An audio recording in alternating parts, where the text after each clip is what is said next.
Jay, you're supposed to do the thing. Or was it? I'm Casual Avenger.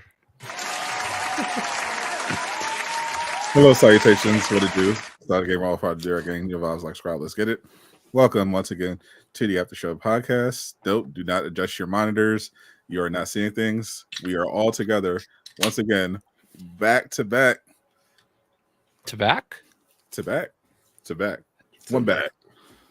I think it was one back. It was one back.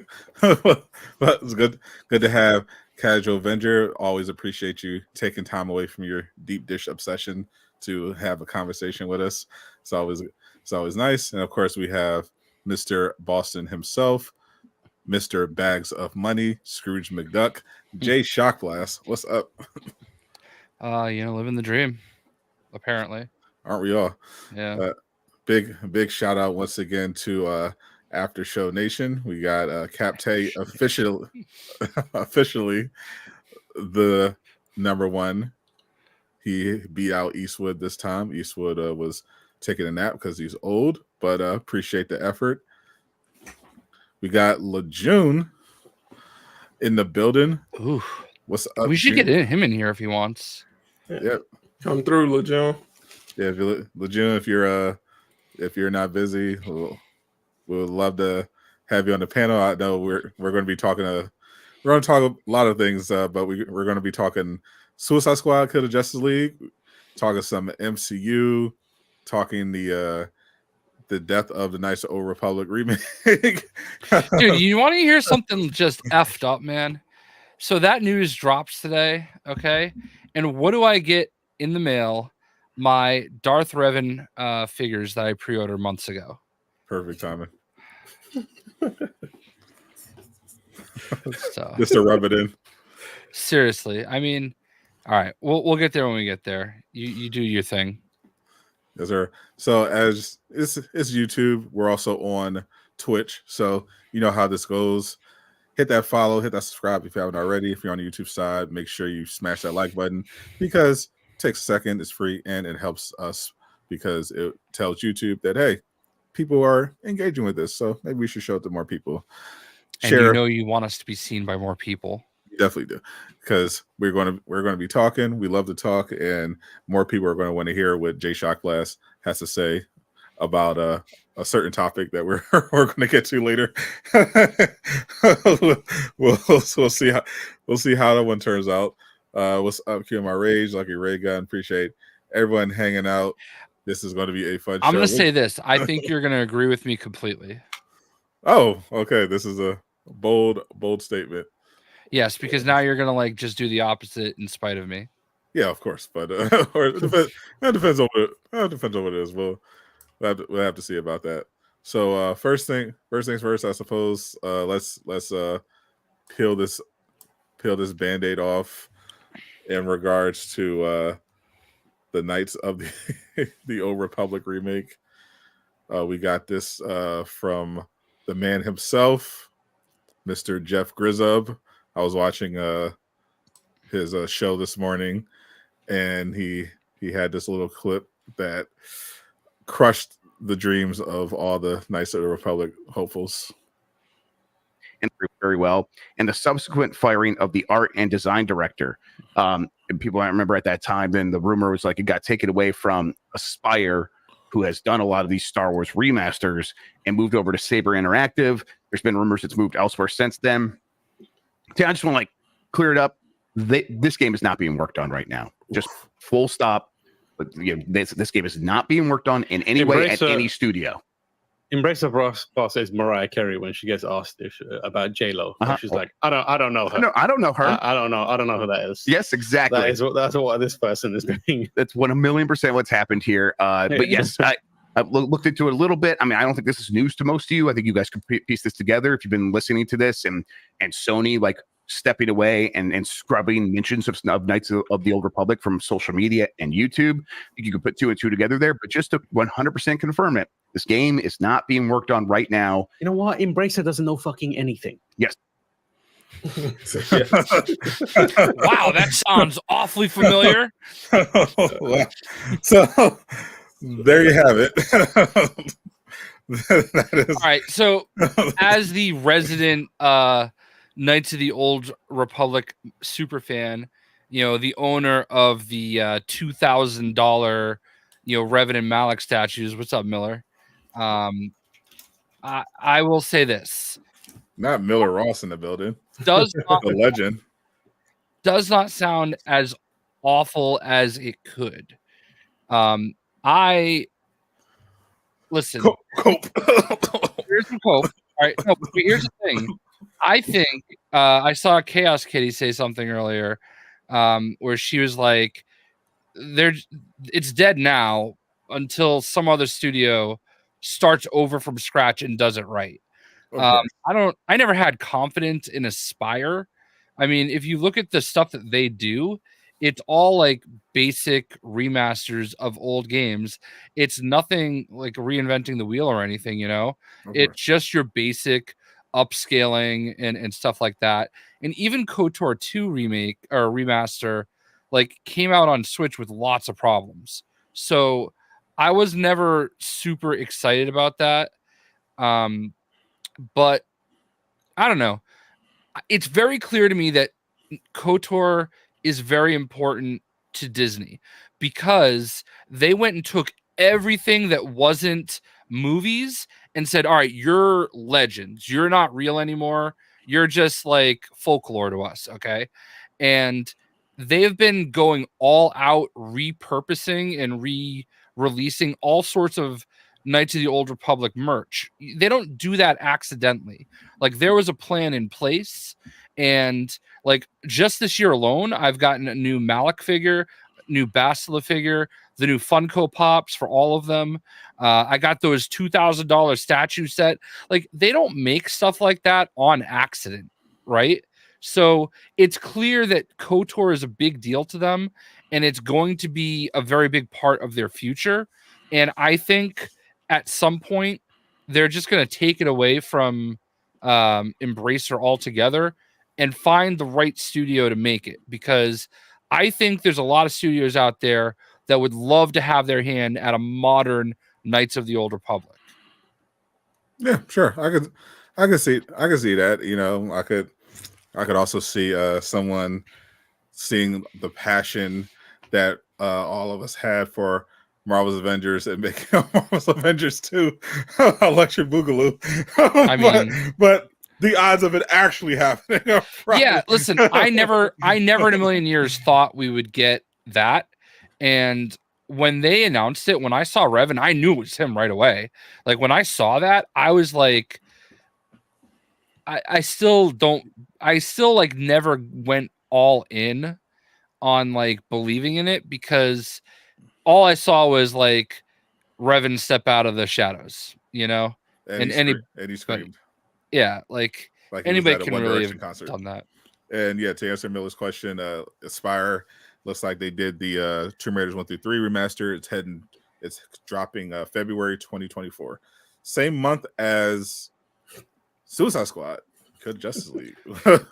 I saw a tweet from Struggler Bry about the games that he was purchasing that were all coming out like January 30th through February 2nd. Did you see his tweet?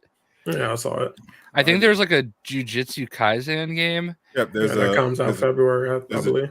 Jujutsu Kaisen fighting game.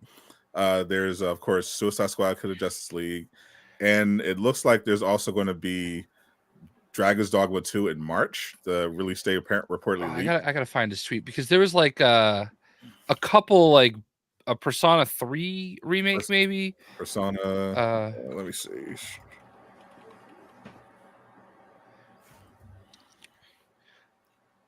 Hold on, I'm sure I don't have to go too far. Because it was nuts. I was like, wow, that is a huge slate. There's also The Last of Us Part 2 remastered on PS5 coming January 19th. Like a Dragon Infinite Wealth, January 26th. Persona 3 Reloaded, February 2nd. Jujutsu Kaisen, February 2nd. And Tekken 8, January 26th. All right. Like that's those 4 games plus Suicide Squad all within, a week. That's crazy. That's crazy for that early in the year. Yeah, that's absolutely insane. I mean, Now, how successful some of these games are going to be, that remains to be Yeah. seen. That remains to be seen. We could assume Final Fantasy Rebirth is going to be really good. We have high hopes over here. We have high hopes for the Suicide Squad, but who knows how that could turn out given the history of live service games and live service superhero games in particular. But I'm definitely looking to get in on some of this action. I'm impressed with what they have. I wish KOTOR Remake was one of them, but it's probably for the best. At some point, maybe when Jay gets enough money to build his own studio, he can have someone get on that. So I've said this a lot of times when we talk about it. Like, I don't think a remake of the game as it was would have worked, because that game did not age well. But I would have loved something like what they did with the Final Fantasy VII remake is the perfect example, because that game was very similar to KOTOR. It was turn-based, strategy, lots of stuff like that going on. Where same thing with KOTOR. KOTOR is turn-based, and if you can do it and shift it into that kind of like third-person, Jedi Survivor style game. Oh yeah, that would have been fantastic. Yeah, Steven, I have a hard time. Like, honestly, the best version of KOTOR is on Nintendo Switch. Like, it's crazy to say that, but it didn't age well. Like, it was revolutionary for its time, but we've advanced a lot in 15, 20 years. So I'm sad. I hope that something happens eventually, because they put that out into the universe, and that obviously got me excited. But I'm just excited that Disney is acknowledging that franchise altogether. So yeah, we'll see what happens. Yeah, I was gonna just say, hopefully, this gives them a chance to step back, adjust perspective, see what they really want to do, make sure they have the right studio behind that project specifically. And just because it's not coming out right now doesn't mean it's not coming out at all. Hopefully, but I got no. Realistically, it's not coming out. No, the version that was announced is probably not coming out. That was. And we're probably better for it, because if they're gonna do it, it needs to be done right. Like, that is a legendary game, and it deserves to have the Final Fantasy remake treatment, because I think Final Fantasy VII remake is the gold standard for remaking an older game. That game is incredible. Oh, for sure. And I heard that Final Fantasy X-2 is going to be getting the remake treatment. Probably won't be for several years, but it's definitely something that I heard is in the works, which is definitely something that I'm all in on. Final Fantasy X. What how much I'm not fond of the turn-based stuff, but I was able to overlook that because of how brilliant Final Fantasy X was. So I'm a big fan of remake, but I do like remakes when they take a lot of what worked in the original, but maybe update it in more ways than just graphics to make it more appealing to the current era. So best of luck to all you Star Wars fans, but for at least for now, we still have some other games to look forward to. Of course, we had the highly anticipated return of the game that Jayshockblast has been secretly working on behind the scenes, which is, of course, Suicide Squad Kill the Justice League, part of that jam-packed early 2024 rotation. Of course, it returned this week with a brand new series where they're going to be doing about 20-minute episodes on their YouTube channel where they break down certain aspects of the game. First episode went into some of the story and gave us some more looks at the gameplay. And of course, pre-orders officially went on sale. I streamed it. I watched it. Sure, all of you watched it. A lot of people had thoughts and opinions about this. There's still surprisingly a lot of people are into this. I saw that it's currently the top bestseller on the PlayStation Store under pre-orders for in the US. And people, I think I even noticed in the chat when we were live, there were like more people now when they were seeing this extended look. We got to see kind of basically the beginning parts of the game. The Suicide Squad are walking around the Hall of Justice, and we see how they get their traversal equipment. We see a cool scene when they get captured by a Green Lantern and he gets interrupted by the Flash. So it's clear that there's a lot of good stuff here.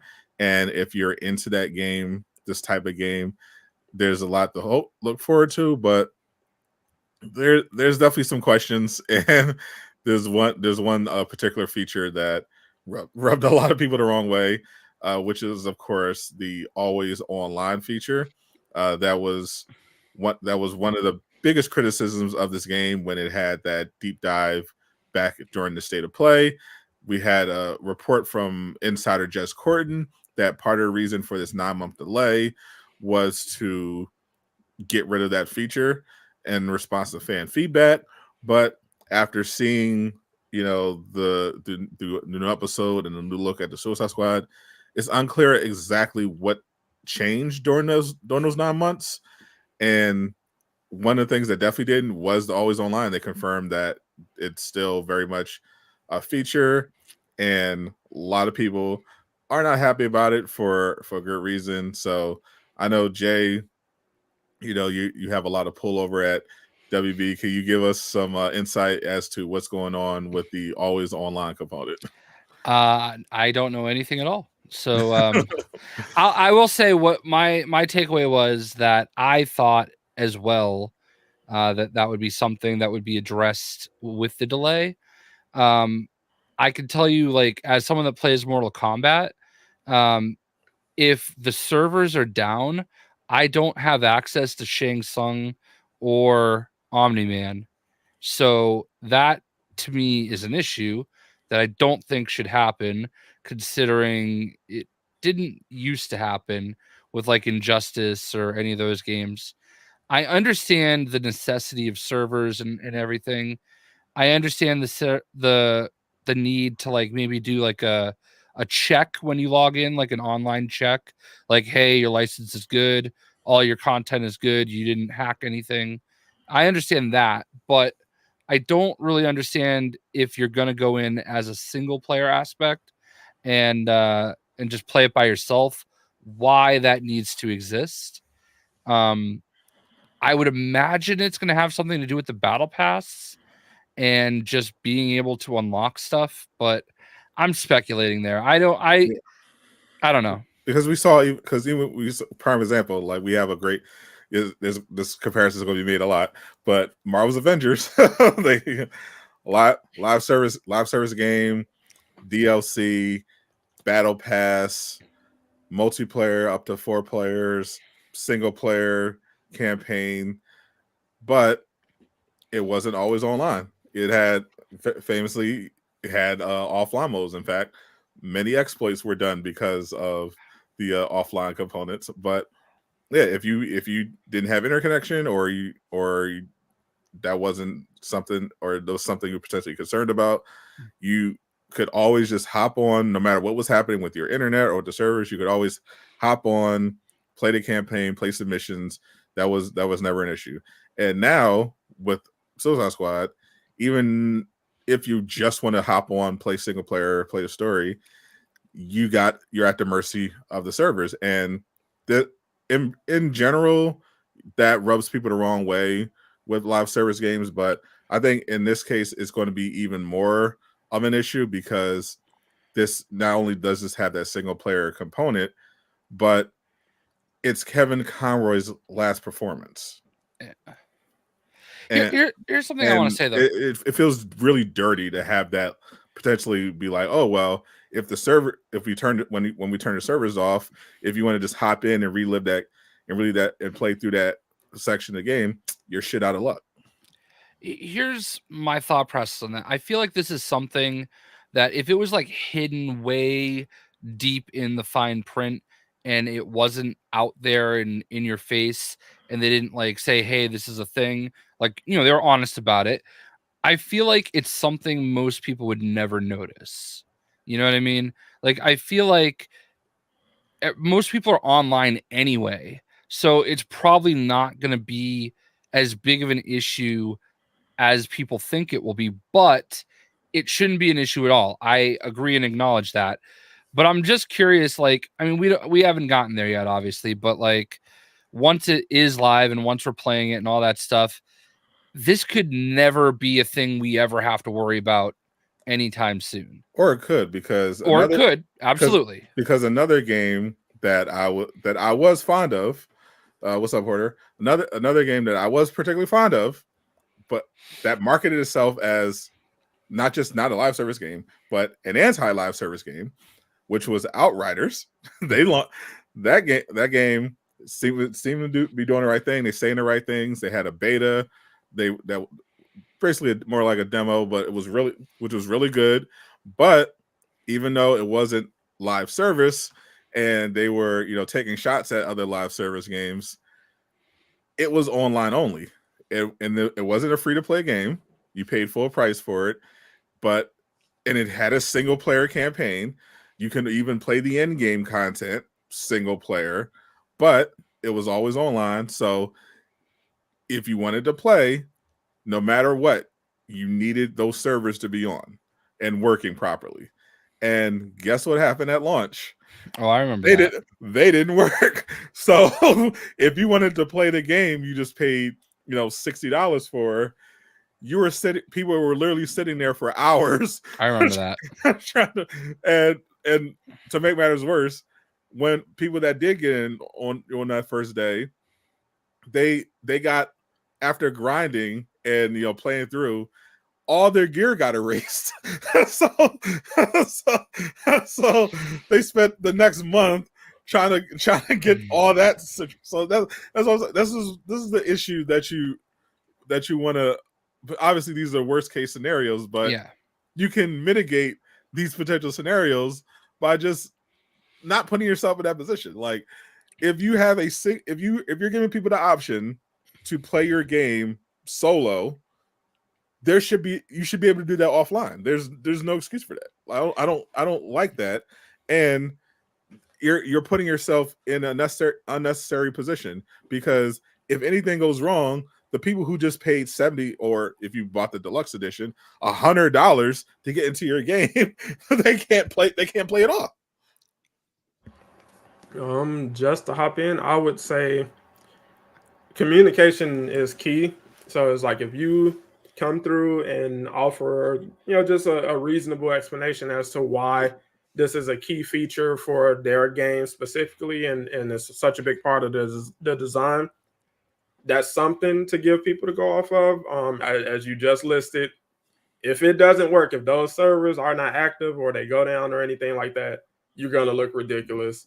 And that's already, you know, going against a game that doesn't have universal love. Like, a lot of people are being negative about it for a plethora of reasons, but it's like, you definitely want to come out and put your best foot forward, and that is something they have to be aware of.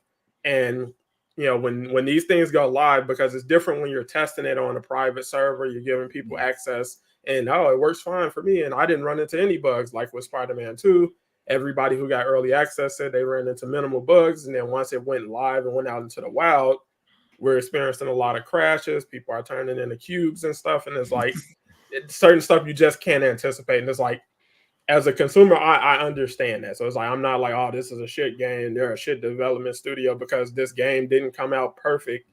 It's you're dealing with networking issues, all kind of stuff. So it's like, that can be a thing, but that's not how the internet is going to view it. That's not how they're going to respond to it. So they're waiting for anything wrong, anything negative to just dump on it. Do not support this game. This is why live service is bad. WB is killing game, and whatever else they can throw on top of that. But it's like, it's going to be interesting to watch, because this game is going to affect the future of multiplayer superhero games in a way that Avengers did, where Avengers had most people on pause. Like, do we want to make a multiplayer game now? And now I feel like all eyes are going to be on Suicide Squad. I agree with what Hoarder says. Overall, reaction to Wednesday's video does seem a lot more upbeat.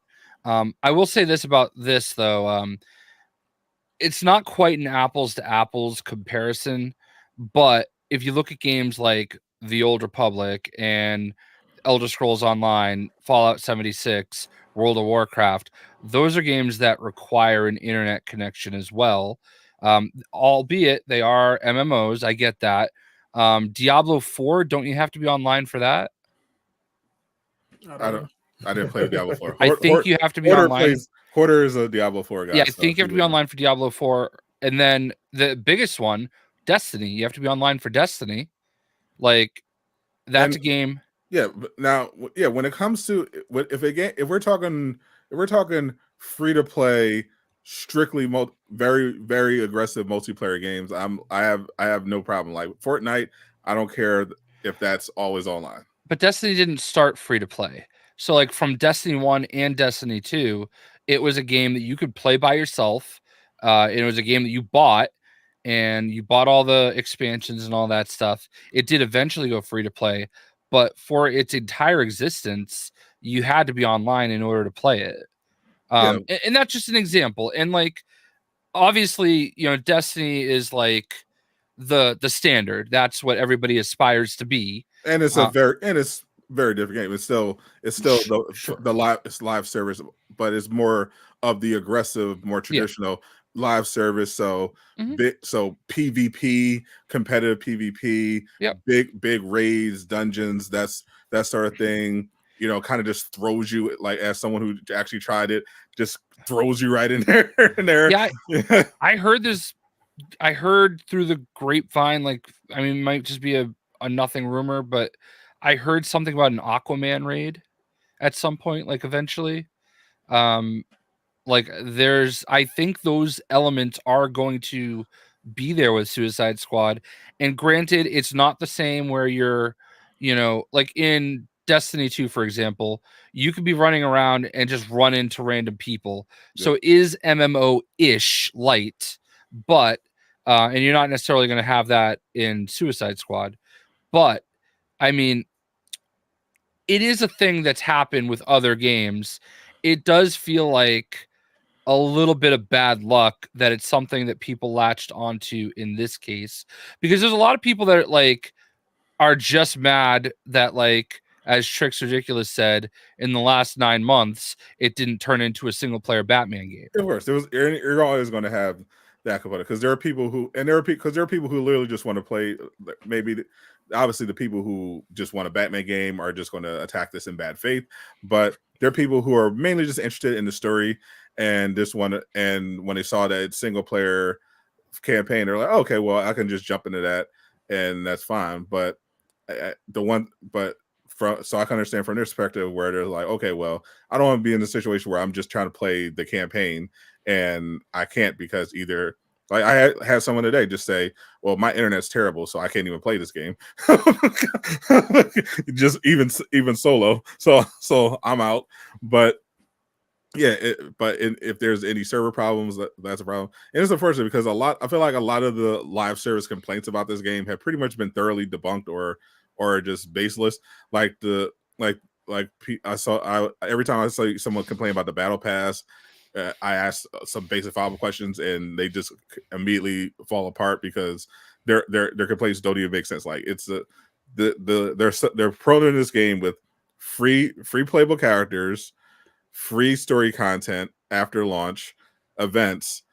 The only thing monetized is the battle pass, but the battle pass only has optional cosmetics on it, and it has a free tier, so you can literally just play the game, get all through it, either the campaign, the multiplayer. You can do all that and never spend a dime other than the initial cost of the actual game. And then, but you have people online in bad faith say, "Oh, well, this is just filled with microtransactions." And a lot of them literally either didn't even read what it was, and they just saw they see live service and make all these assumptions based on other live service games they'd heard about. But in this particular instance, the only really live service thing is the always online feature. The battle pass, from what we heard, sounds perfectly fair. They're not charging for the DLC. There's literally nothing to complain about in that regard. I'm not laughing at you. My mom just texted me. She's out with her cousin, and they had a picture taken with Leon Poe, the former Celtic. Celtics, yeah. Real? Yeah, he's just randomly there wherever they are. As well. So that's what I'm laughing at. I just texted her. I'm like, is that Leon Poe? And she goes, I think so. That's my cousin's twins with him. I'm like, oh, okay, that's weird. Yeah. Anyway, sorry. No, I didn't hear. I didn't hear anything. I don't remember hearing. The only raid content I heard about was from, like, I think 2 years ago. There was a Reddit leak that said that the game was going to be live service and that was going to have a Raja Ghul raid. Yeah, I mean, that could be interesting too. Billy Finn is right. That was, I heard there was Aquaman and Martian Manhunter. Somebody said they could be pulling out of their ass. I don't know, but that would be really cool. I don't know whose stream that was, but that would be. That was my stream. Somebody came into my chat and said it. Oh well. And the same person also provided. It was like, oh, did you see the Steelbook? So I just figured they must have been connected enough, or like following everything enough. But I mean, they're both members of the Justice League, so it's a reasonable assumption that we think we at least fight them. I think that's going to be I think that's another thing we're going to have to look at, which I'm curious about how those boss encounters are going to be done, because based on how the combat is designed, it feels like it's probably going to be like an Avengers, like kind of like the Taskmasters and the Abomination fights. You know, that's how I imagine they're gonna basically be like, based on what we've seen from the combat so far. It's very, very shooter heavy with, you know, some special attacks thrown in. Also, the token in the deluxe edition for the battle pass, that's the first battle pass, right? Because somebody said it was for all 4 in the comments of my video. I saw it in the fine print. It said seasons 1 through 4. So, interesting. So let's think about that for a second, because like there's a $30 difference between the standard edition and the deluxe edition. Right. And obviously the content that comes with the deluxe edition is going to have a value of $30 or more. And like the big items in that deluxe edition are the Justice League skins and the Battle Pass token. So if the Battle Pass token is for all 4, then that tells you the Battle Passes are not going to be very expensive. We're talking probably like $10 Battle Passes. Yeah, let me check. Let me just... And Lejeune just said it's all 4. Yeah, because I remember reading that on stream. Plus, you get 3-day early access.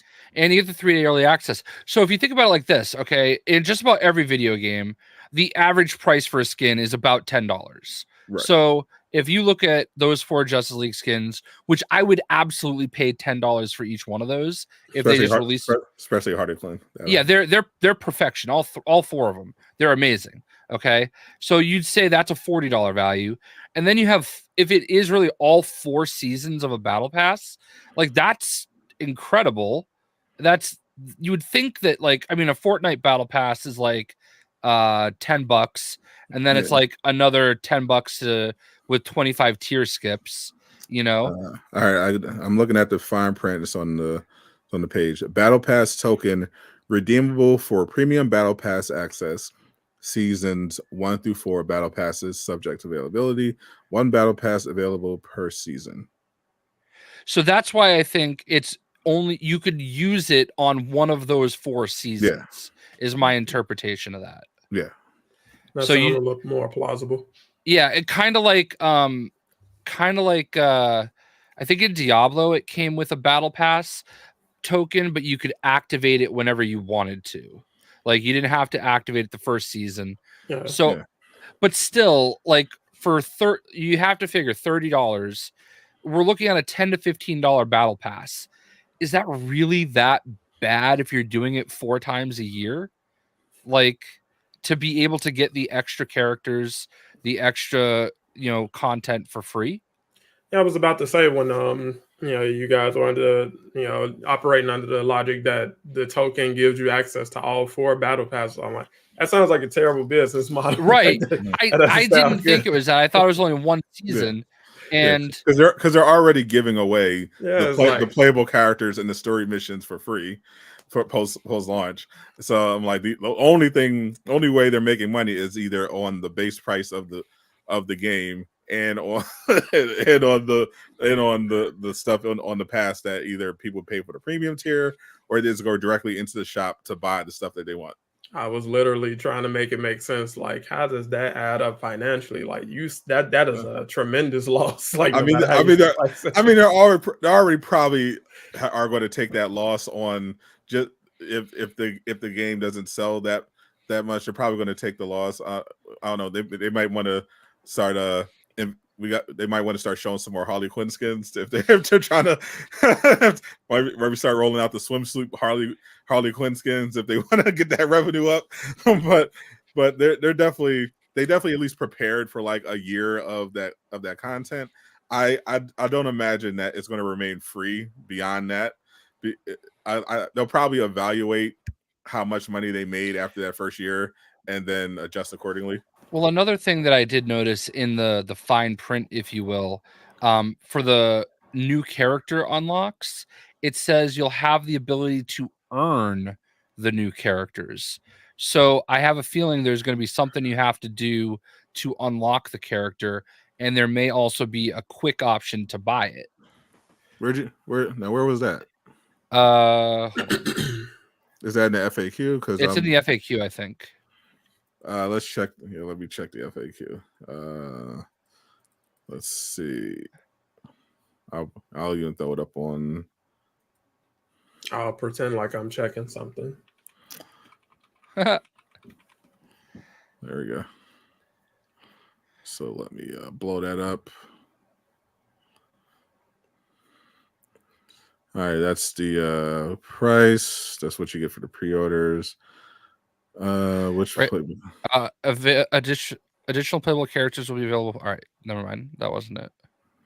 Yeah, which playable characters? Additional playable characters will be available post-launch. Original story connected to Arkhamverse, customization, multiplayer, character swapping. You can do that. Here it is. Will Suicide Squad Killer Justice League have new content available post-launch? Updates will include new story content, playable characters. I thought it was there. Yeah, gear, weapons, cosmetic items, in-game events, and more. Yeah, there is the next one. Post-launch cosmetic only battle pass to earn new outfits, modes, whatever. A new battle pass to be available. Have free tiers. God damn it! I keep thinking I see it. Yeah, I'm not seeing it. Yeah, I'm not seeing it. Like, yeah, the battle pass, cosmetic only, won't affect gameplay in any way. There are no loot boxes. They confirmed. All they're saying is that, yeah, we'll have regular post-launch seasonal updates, earnable at no additional cost to playing the game. Updates will include new story content, playable characters. Maybe that's what you read. It will have. It's somewhere out there. I know I read it specifically. That it said you could earn new characters, but I don't remember exactly where it was. But it's not in here. I don't know. Yeah. Hopefully it is. I'm hoping that they do actually sell those characters. I'm just wary about this business model in general. But it is encouraging to hear that they at least do have a decent amount of pre-orders coming in, at least on PlayStation, because like everything I've seen, mostly in response to we just got the other day, it was mostly negative. Will Suicide Squad Killer Justice League have new content available post-launch? It says yes. Suicide Squad blah blah blah will have regular post-launch seasonal updates, earnable at no additional cost through playing the game. Yeah, that's the one out. Updates will include new story, playable characters, missions, gear. So, just the way it's worded, earnable. Yeah, because some of that will be earnable, like the the weapons and the thing. Right. I understand, but it also included characters as part of that. So it could be, who knows? Yeah. I just interpreted it as characters could be included as earnable. You might have to do a couple missions to unlock them. You know what I mean? Something like that. Yeah, it might not even be a big deal. Yeah, Marvel Avengers, technically you could say they had earnable playable characters, right. but it was literally just, go on to the helicarrier and press this thing. And the character appears in your inventory. And based on everywhere else they put it on that FAQ, all they say is that they'll be available post launch. They don't specify that they'll be we know it's not going to be part of the battle pass, and they just said they'll be available post launch. So I'm looking forward to it. That's the other thing I'm concerned about. What characters will they add? Deathstroke seems to be the obvious choice because he perfectly fits this game from what we've seen of the playstyle. When does the new season of Peacemaker come out? Ooh, Peacemaker season 2. Does it have a release date? Because I feel like Peacemaker is a given. Oh, for sure. I feel like because we've already seen him in the movie, he's already has a TV show. Season 2 estimated to be between 2025 and 2026. Oh, all right. So no time soon. I mean, but that didn't stop Mortal Kombat, so they can still release people. But my concern was that because of the way they seem to design the combat, it kind of limits what characters they're going to be able to add, and I think that's unfortunate because I thought they could add some really potentially interesting characters that could really incentivize people to play, but because of the way this is designed as pretty much a shooter, it's just not going to be feasible. Like, people were already annoyed with how Captain Boomerang is running around using guns. So I can't imagine if they added Reverse Flash and had him running around with an assault rifle. No one wants to see that. Well, kind of like Miller says, Poison Ivy is in. I'm convinced.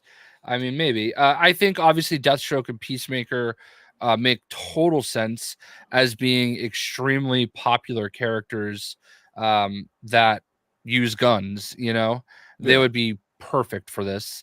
Bloodsport as well. Bloodsport, yeah. Have you seen the comic book tie-in rewards? They'll get Miller Star in the comic books. Because the comic books, they have those little weapon dolls, which I don't know what those are going to do. I think they might just be little charms that hang off your gun. But they have the weapon doll for Zaz, Great White Shark, Scarface, Mad Hatter, and Clayface. That could mean absolutely nothing. Yeah. It could just be random things. Yeah, and then it looks like for little nods.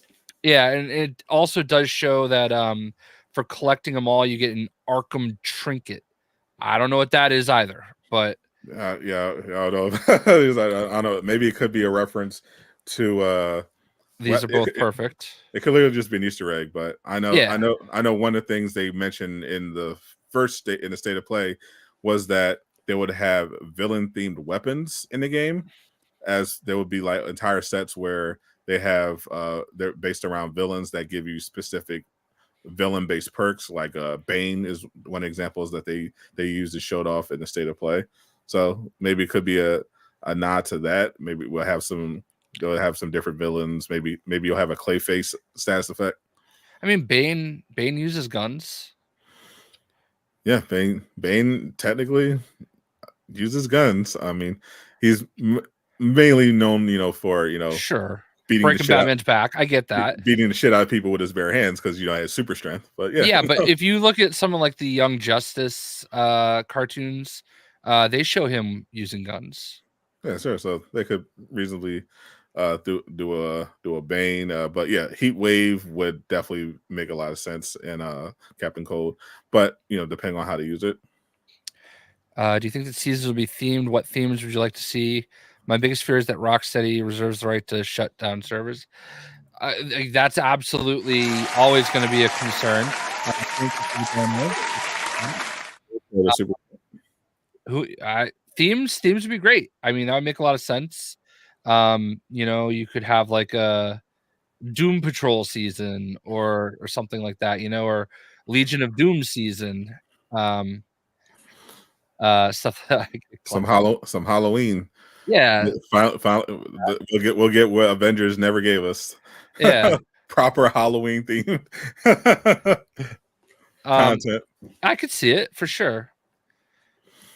But yeah, I just really want them to do a Bizarro as a playable character. That would just be a W play it DLC. I also feel like that would go a long way towards the I want a Superman game. Because I know Bizarro obviously not Superman, but he could play a lot like Superman enough to, give you that experience, especially with how big their metropolis is and how cool the traversal is. That'd just be nice. Did you guys see the Jason Schreier tweet where he just absolutely dunked on some dude for completely new? The whole big narrative against Suicide Squad this whole time was basically, and the person basically said it, that Suicide Squad was basically made in the ashes of the Rocksteady Superman game, and Jason Schreier was like, not so fast. Yeah. Apparently, according to Schreier, and this triggered a lot of people. Someone even got mad at me for just pointing this out. But yeah, the whole narrative that Rocksteady were all gung ho to make a Superman game, and the big bad execs at WB told them, no, you're making a live service Suicide Squad game. Apparently, total bullshit. They weren't developing it. They didn't even pitch it. Like it was in no way, shape, or form something they were working on. And they've been working on Suicide Squad for 7 years. Yeah, it's kind of funny. I actually saw your tweet, like one of your posts. I was looking for the classic suit video to download. So I went into the Suicide Squad or Rocksteady's YouTube, and I actually saw one of your comments. So I started reading the comments to it, and somebody tried to, I don't know if you saw it, but somebody tried to basically dunk on you, and it could not be. It might be one of the dumbest things I've ever seen. I don't know if you saw my tweet today. I'm glad I missed it. Oh no, you're about to see it. Hold on. Let's see it. We don't want to share screen. We want to present. You feel bamboozled? We are. I mean, bad L news for people who were hoping that somebody out there wanted to make a Superman game, but good that Suicide Squad wasn't the reason why it didn't get made. They just didn't want to do it. Here we go. Maybe Crystal Dynamics can give us one in the future. Oh, don't even joke about that. Oh yeah, because they're definitely struggling for money, huh? Not like Warner Brothers is the publisher or anything, and it's not like Rocksteady didn't make hundreds of millions, if not billions of dollars with just the Batman games. Just keep believing everything the billion-dollar companies tell you. That was in regard. Was this in response to? It was in that the video, the Skins video. It was like a 30-second video. Waller's talking to them. They're all wearing their classic suits, and I don't remember what Sadot. I don't remember what Sadot had said. I don't remember what I said.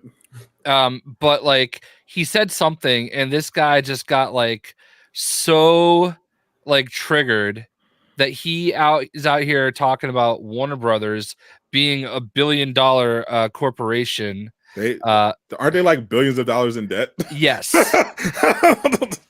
Yeah. I'll see if I can find that video actually. They're very famously struggling. That's why they cut so many. That's why they cut so many movies when Zaslav took over, and why they had to merge in the first place. So they were very much not having a good time financially. So I don't even know what they could possibly be responded to.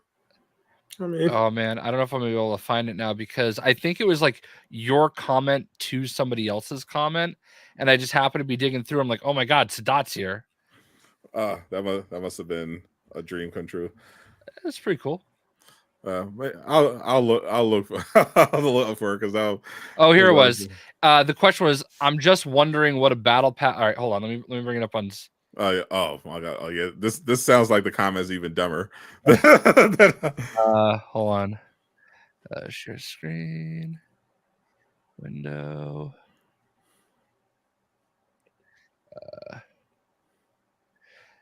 So yeah, your comment was, this isn't a story game. They have very clearly told us this is a live service multiplayer shooter. Battle Pass is there to help fund the free additional content like new characters and story missions. And somebody's like, thank you for being the only smart one here. And then right under that is where that comment came in. And then everybody just started dunking on them. I mean, WB are down $44 billion in debt. Yeah. So I think I don't even. Hey, bro, cool to see you here. Cry some more. First time I've heard that. Why is it ever mentioned? Or but what do you mean? This first I'm hearing about the depth. Yeah. See, this is another central problem with the gamers TM.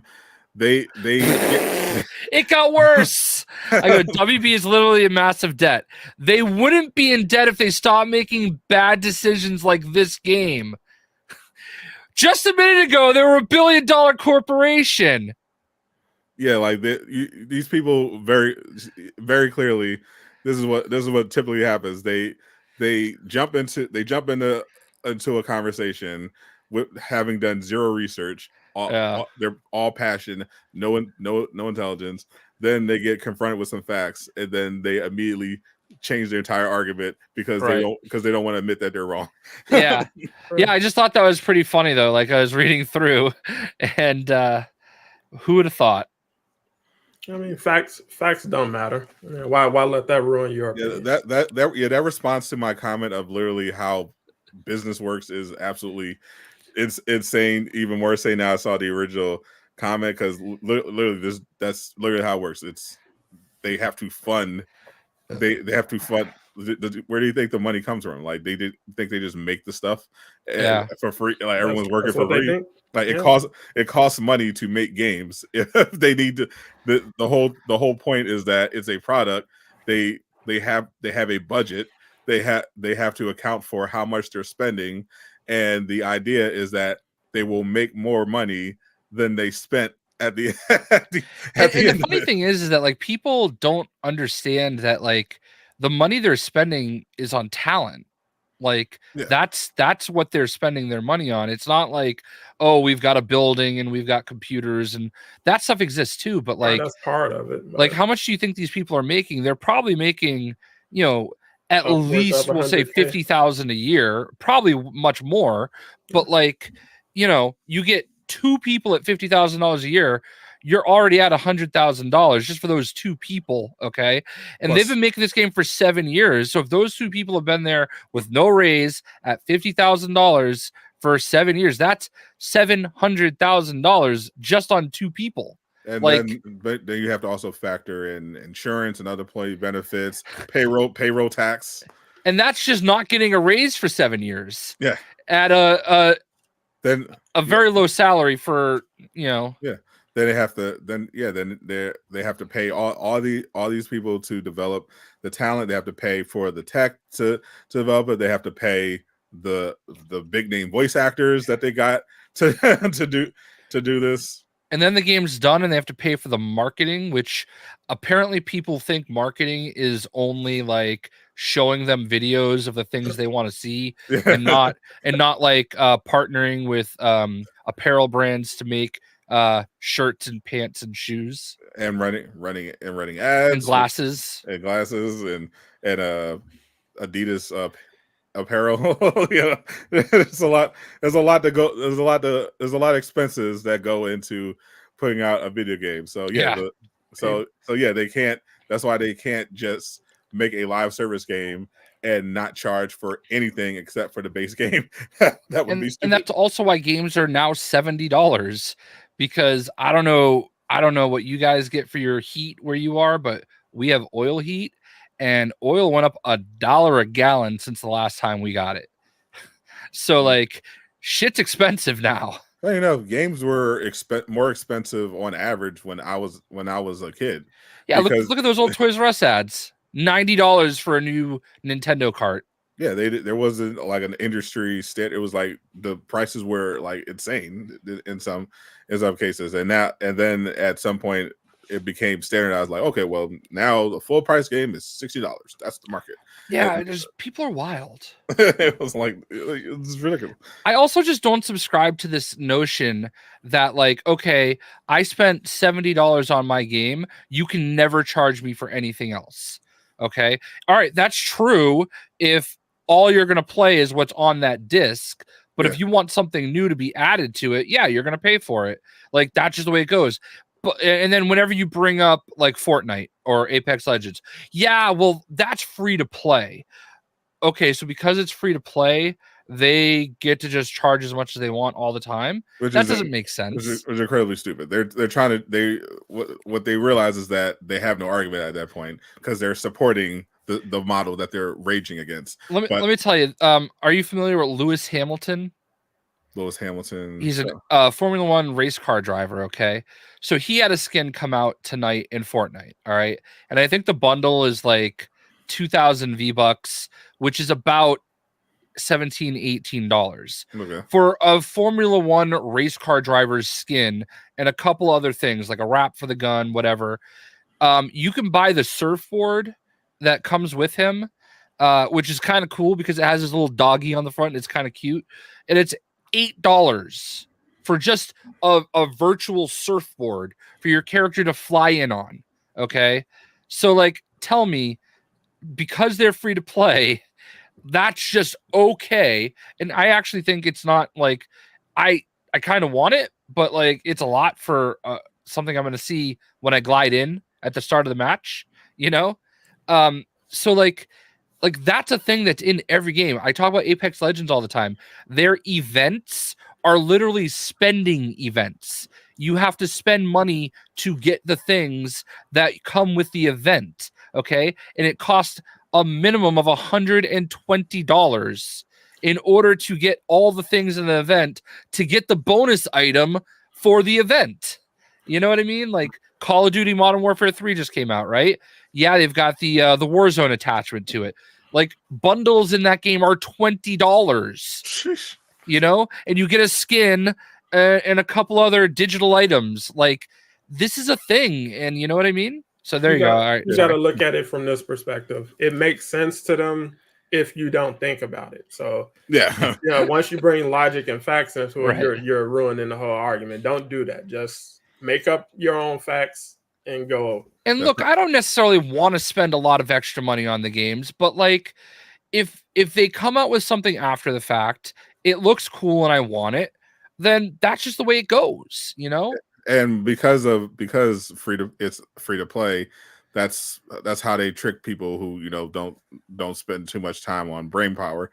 They like, oh well, it's free, so it's fine, but they ultimately end up spending way more than if it wasn't. Yes, theoretically it is a free to play game, and if you want to, you can go play that game and never spend $1 on it. But I guarantee you, every single person that plays Fortnite regularly has spent more money on Fortnite than they have on the last 10 full price single player video games that 100%. They've ever purchased. And another combined. In another W game, Wonder Woman, that was also in the news for being live service. So this is important. I wanted to clarify that Steven brought up. Wonder Woman is live service. It's not a live service game. I made a video about this earlier when the CEO of Warner Brothers announced that basically going forward they want to fully embrace the live service elements because they basically want their games to have a longer profit cycle where they're giving players a reason to come back to the game rather than just having these one-off single off experiences. They want to release additional content and have these elements so that people have an incentive to spend more, but also just spend more time ultimately on the game. So one of the things that popped up is that Wonder Woman had a job listing that put experience with live service, with live service and stuff like that as one of the desired qualifications. So I in my video I mentioned that this does not mean it's going to be a live service, and I went into great detail about the difference between a live service game and a game of live service elements. But a lot of people don't understand the difference. So Monolith is a studio that's making the Wonder Woman game, and they're famous for their Middle Earth Shadow of War. They made these Middle Earth games, which were single player, but the last one, Shadow of War, was filled with live service elements. It was even though it was a single player third person action game, it had loot boxes, it had a lot of monetization in it, and it got a ton of backlash from players. And eventually, to their credit, Monolith released a patch that removed all microtransactions from the game. So that same studio is now doing the Wonder Woman game, and the spokesperson confirmed it's not a live service game, but that doesn't mean it's not going to have live service elements. And that was never the issue to begin with, because the live service elements that you put in a game is what determines how much of a live service game it is. So as we saw with Shadow of War, even if it's not a live service game, you can still fill it with enough live service elements to piss off a lot of players. So we don't know how much of that is going to be in the Wonder Woman game, but we do know it will be in the Wonder Woman game. I assumed it was going to be optional cosmetics, bare minimum. That kind of like Assassin's Creed. Yeah, That's what I assumed.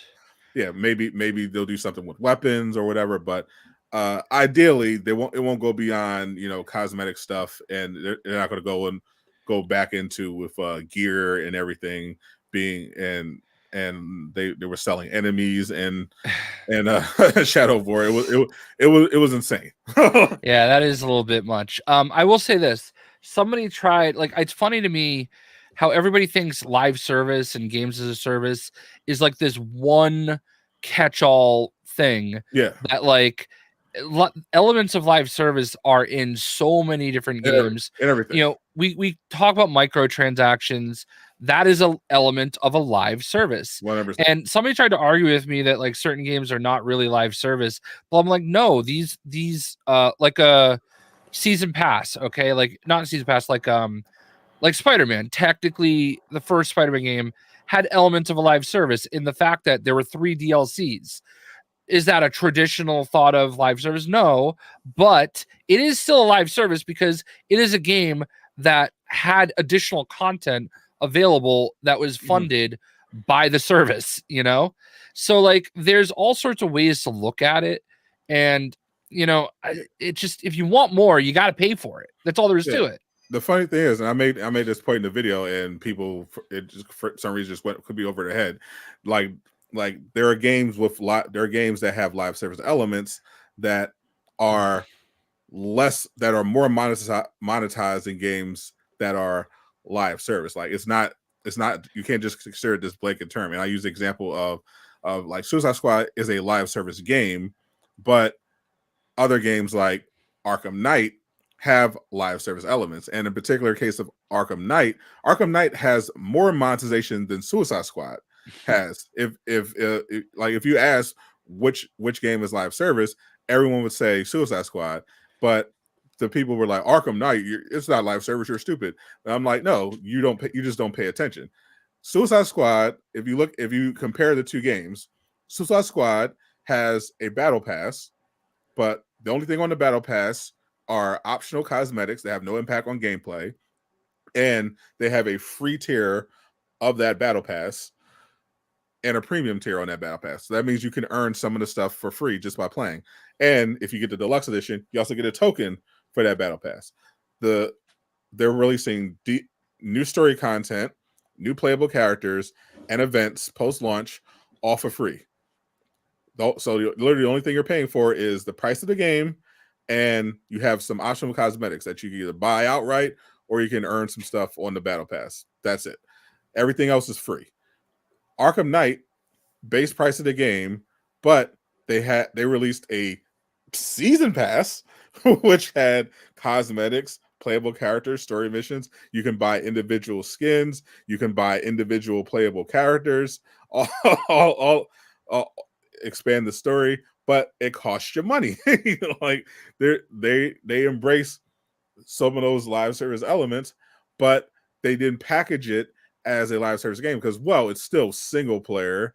It's not. We're not going to have events and everything like that, but they did go as far to the line of live service as you can get without being called a live service game. But people don't put two and two together literally just because of how they branded it. But these games do have a lot of games do get away with this. They basically say, well, we want to kind of do a live service game, but we know live service is a dirty word, so we're not going to call it live service. But if we have a shot where you can buy skins, and if we release some post-launch content that you have to pay for, well, that's just DLC. It doesn't count because there's no battle pass. There might be a season pass though. That's the same conversation me and Lejeune was just having on Twitter the other day. If you don't call it a live service, you're good. Xenoverse 2, Kakarot, a ton of other games, they just offer the content and a price tag, but they're not calling it live service game. While also they're not trying to keep you on the game every day, all day, which is where people are really getting mad with live service games. Because it's like, I want to be fair to those people as well, because they don't want to have to grind for gear and loot and stuff like that. And, weekly events and battle pass items and things like that. They just don't enjoy that aspect of the game. And that's what a lot of people are complaining about specifically. But the logic of, I don't want to buy skins. I just want to buy, DLC content like expansions and story characters and things like that. It's like, I get it. And the most successful games do primarily work on that model, where the outliers are not superhero based games. So Destiny 2 it's a unique IP. That's not something that's based in a pre-established IP that people are familiar with. So you can't take something like Spider-Man. We'll just make Spider-Man Destiny 2 and expect that to work, because people have different expectations for Spider-Man than they do with an IP that nobody's ever heard of before. So you have a little more wiggle room over there. But like I said, we'll see how everything plays out with Suicide Squad, because again, you got loot elements, you got gear. If the gear isn't great, are you going to take time to get that right? Is that going to be something that's just pushed aside, like we saw with Avengers, where, hey, Spider-Man his web doesn't affect bosses. We'll just use cryo. You know what I'm saying? It's like, are we going to have those kind of issues with this game? The question of what happens when you pull the plug on the servers. Do we still keep all the stuff we paid for? All of that stuff is hanging over this game's head, and those are fair questions. Which is why, I'm in the middle. Like I'm not really ready to get invested in another game that the world hates. You know what I'm saying? Like, I see Lejeune fighting for his life on Twitter and stuff. It's like, I'm not trying to get in the trenches for this game, bro. It's like, it's clearly what it's going to be, but the hate campaigns are already starting. They're going to pick apart whatever your game isn't offering. That's what they're going to build their argument on. So, there are no people in this world. There are no NPCs. Even though the game told you all these people got converted into Brainiac, minions and whatever. Hey, whatever you don't offer, we're going to make a hate campaign based on that. So it's like, I'm not getting in the middle of that in the internet this time. I just can't. So a couple things. Okay. Number one, I'm really bad at highlighting comments, because every time I do, it's like 10 minutes before I can actually talk about it. Yes, agreed. Number two, I can't, I highlighted Lejeune's comment. I can't believe I had to go to the bathroom the one time Sadot made a good comment.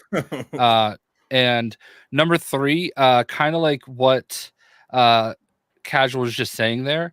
I feel like Twitter has become a battleground for that. It's just a collective of people that want to do that. It's a sport to them.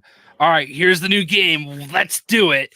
And they've got teams, and they group up, and it's like nonsense. I saw it with my like Adidas tweet. I know that there were people in like group chats like dunking on me to each other because they thought they were like so witty and smart.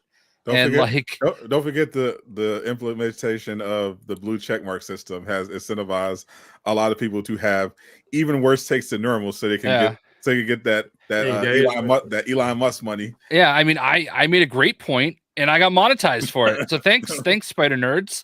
I made $25 off you. So yeah, like it's crazy because like that's exactly. We don't have to wait for that now, Flo. They're all bro. I made one GTA 6 video and I got all the takes already. People are like, "Oh, this game's gonna be trash. GTA 6 sucks. GTA sucks because of the online mode." Got paid by Twitter, brah. Get it right. Directly. Got paid by Twitter. X. The big thing they're hating on is like because the one of the main characters is going to be a woman, so they're like, oh, it's going to be woke, and it's all this. Literally, that's I've been getting those comments all week. Either people saying GTA is going to be woke or Wolverine's going to be woke. Everyone's complaining about everything's going to be woke. Like literally, we have no information for Wolverine except the trailer. And some information about how it's going to be semi-open world. They're targeting a mature rating because it's going to be violent. We haven't seen anything. We haven't seen anything else. And people are saying, "Oh, Wolverine is going to be doing side missions where he's saving a trans couple and fighting for civil rights." And I'm like, "What the fuck are y'all talking about, bro?" I'm literally just chatting right now. They're saying they're going to introduce X-23 and he's going to die in the first game and she's going to take over. And I was like, what are y'all on, bro? This is mental. This is actual mental illness. Yeah. Another thing that I was thinking about was a lot of these people that are complaining about Suicide Squad and the live service aspects are the same people that are swinging around in Spider-Man 2 on their 15th playthrough, complaining that they have nothing to do. I mean, you mean they're asking everyone remotely related to Insomniac when New Game Plus is coming? That's the move. When's New Game Plus, Jay? When's New Game Plus coming, Jay? What's the difference between a new playthrough and New Game Plus? Not a whole lot.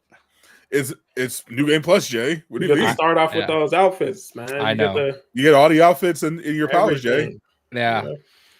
I just want to know what the hell Peter. So what are you playing for?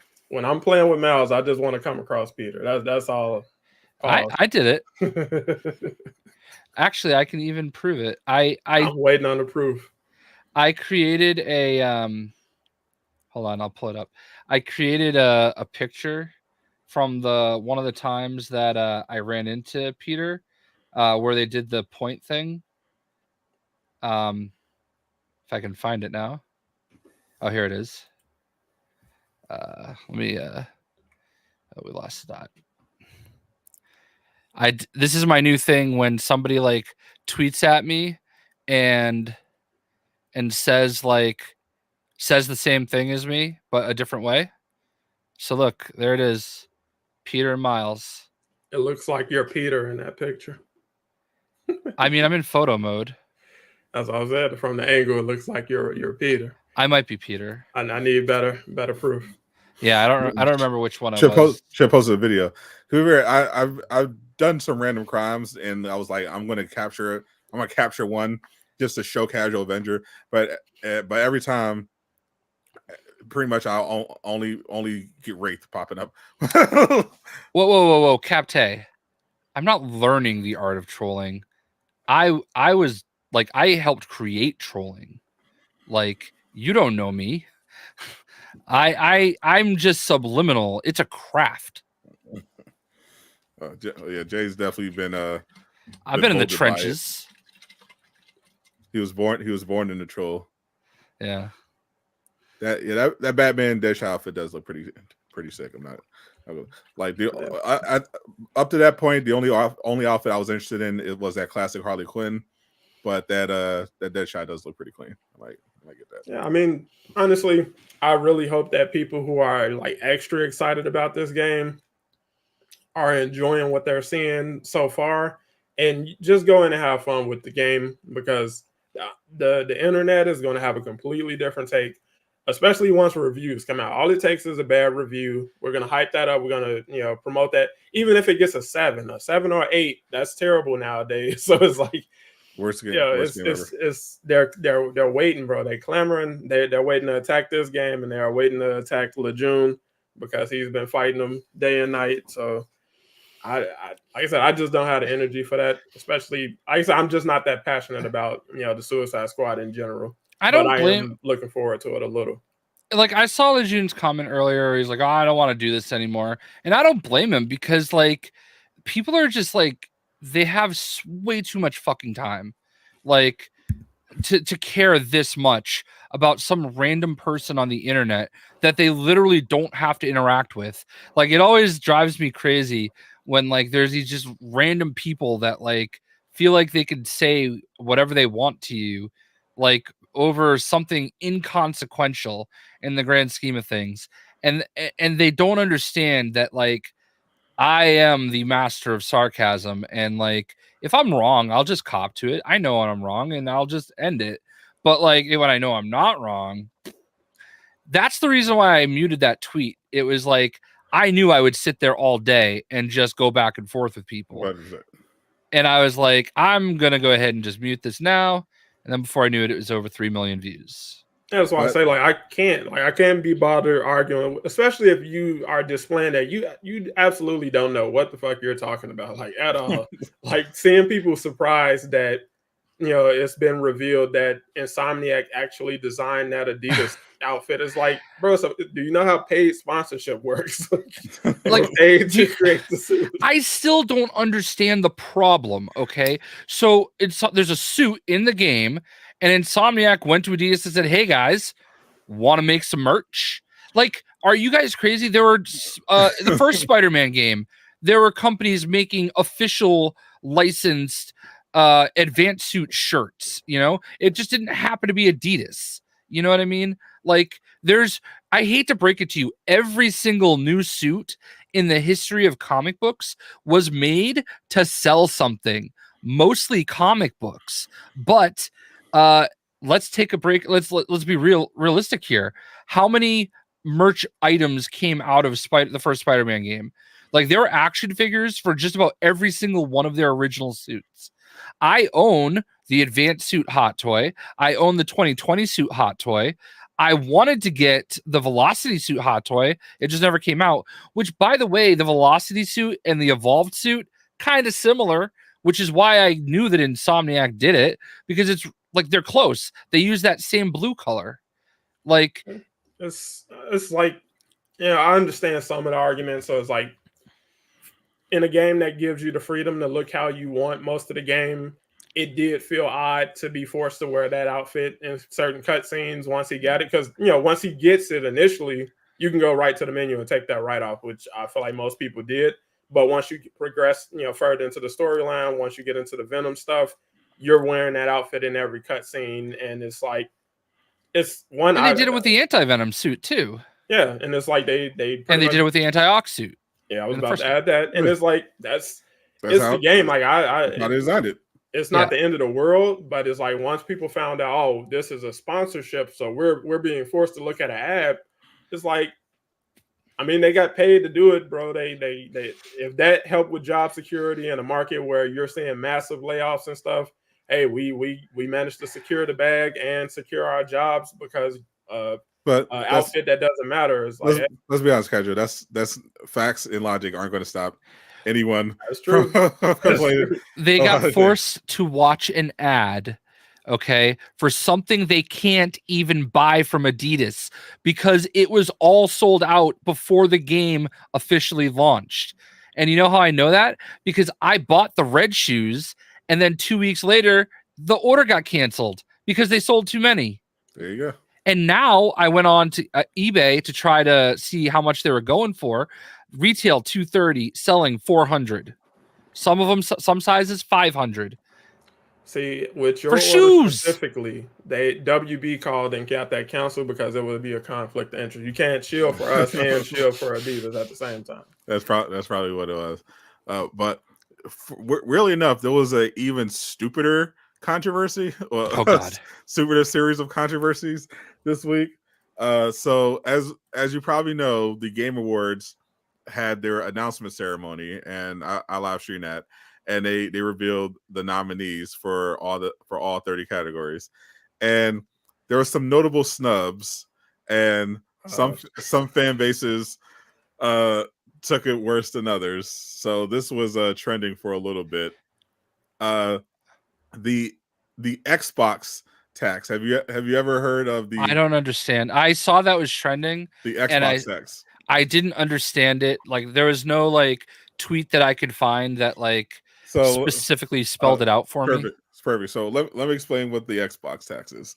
So the Xbox tax is a conspiracy theory that was created by hardcore culture Xbox warriors who believe that there is a massive conspiracy theory among the gaming media elites to treat Xbox games worse than PlayStation games. That applies to award shows. It applies to reviews. There, every Xbox game or product that gets released is immediately docked certain points just by nature of being Microsoft, because apparently everyone hates Xbox and they're all secretly working with Sony, and they express that bias in everything. So they call that the Xbox tax, and that was the reigning theory as to why Starfield, which going before launch, many of these same Xbox players were saying was going to be game of the century and was going to be putting all the PlayStation games to shame, only managed to secure one nomination for best RPG and was not nominated for a game of the year. So immediately we saw a lot of rage tweets from Xbox accounts saying, literally someone saying they hope everyone involved in the Game Awards burns in hell.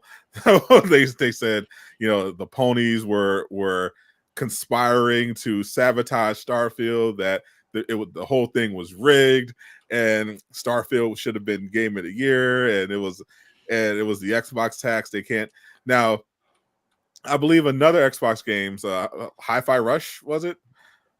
Received 5 nominations, but apparently that wasn't subject to the Xbox tax. It only applies to Star. So the Xbox tax. The funny thing about the Xbox tax, it doesn't apply to Xbox games that are critically acclaimed or nominated, like Forza. But when it comes to a game that they like, that they think deserves more praise, like Starfield, well, it's the Xbox tax at work. They're conspiring. It's Sony phonies. So that was a whole thing on social media for a while, mostly with people laughing at them. But the other notable snub from the Game Awards, which I think in this case is an actual snub, was Hogwarts Legacy managed to not secure a single nomination in any category, despite being not only the best-selling game of the year, but one of the best-selling games of all time, famously moving 15 million units in the first 3 weeks. I believe it's actually the first time ever a game that sold more than any other game in the entire year was not nominated for a single award. Yeah, I think that's more egregious than Starfield. Like, I love Starfield, and probably more than most people. It will be probably one of my maybe one in my top 5 favorite games of the year. But there's a lot of really good games this year. A lot, and there are definitely some that are required to be given a nomination. Like, you're not allowed to release a Zelda game and not be nominated. So and we know pretty much Baldur's Gate 3 is going to win. So yeah, those two were locks, and then Spider-Man 2. Spider-Man deserves to be there. That was going to be there. So then it would. What are the other games? I didn't see. So then there was basically Evil 4. 3 spots left over. So you had Resident Evil 4, you had Alan Wake 2, of course, and you had Super Mario Brothers Wonder. That's the Nintendo tax. I think more than anything, it's that, you know, anything Nintendo puts out is going to get like, it starts at an 8. You know what I mean? So pretty much, and Mario Wonder I think ended up with a 9.3. Now I'll be honest, I haven't played Mario Wonder. It looks like a wonderful game. I'm sure. See, the thing about Nintendo is they're consistent. Obviously, they have the Switch, they have their formula. The Pokemon games are jank, but when it comes to Zelda and Mario, they try. So they're pretty much a standard quality. And I was telling people going into it, you can pretty much tell what games are going to get the Game of the Year based, or what games would reasonably have a chance of being Game of the Year nominees based on the Metacritic score. That's how it works every year. If you look at which game, you basically look at what games are in the 90s, and then you see, okay, what's the narrative behind them? What are the reviewers thinking? And that's pretty much going to tell you what's going to be there. So we knew immediately Baldur's Gate 3, Tears of the Kingdom, and Spider-Man 3 were going to be there. I mean, we knew Spider-Man 3. We knew that going in to the year before anything came out. Those were locks for Game of the Year nominees. And then it was just a matter of those remaining 3. And it was just a battle between the other highly rated games. And it was a lot. You could make a lot of arguments there, but looking at the Metacritic scores makes perfect sense. The only other ones that I could see making an argument for Game of the Year, you know, Street Fighter 6 was highly rated, but you know, fighting games don't usually get nominated for Game of the Year. So you know, you could say Jedi Survivor, you could say Final Fantasy 16, but those weren't getting, you know, in the 90s. So it's like, yeah, this is what it is. Yeah, I mean, listen, it's how many games can you nominate for Game of the Year? You know what I mean? Like, I feel like 5 is the number. And it sounds like they did 6, you know? Yeah, they do 6. They do 6. The funny thing is that's been what they do. They pick 6 and that's it. But funny enough, there were people who are complaining about Starfield not being nominated, saying now, oh, they need to extend it to, you know, 7 or something. It doesn't work that way. No. I mean, the only game on that list that I didn't play Resident Evil 4, but like I played Spider-Man 2, obviously, and I played some Resident Evil 4. I didn't play Alan Wake. I didn't play Mario, Baldur's Gate, or Tears of the Kingdom, because I refused to get a Nintendo Switch. But I recognized the only game I can't fully vouch for is Alan Wake 2. I've heard it looks cool. I've heard mixed things.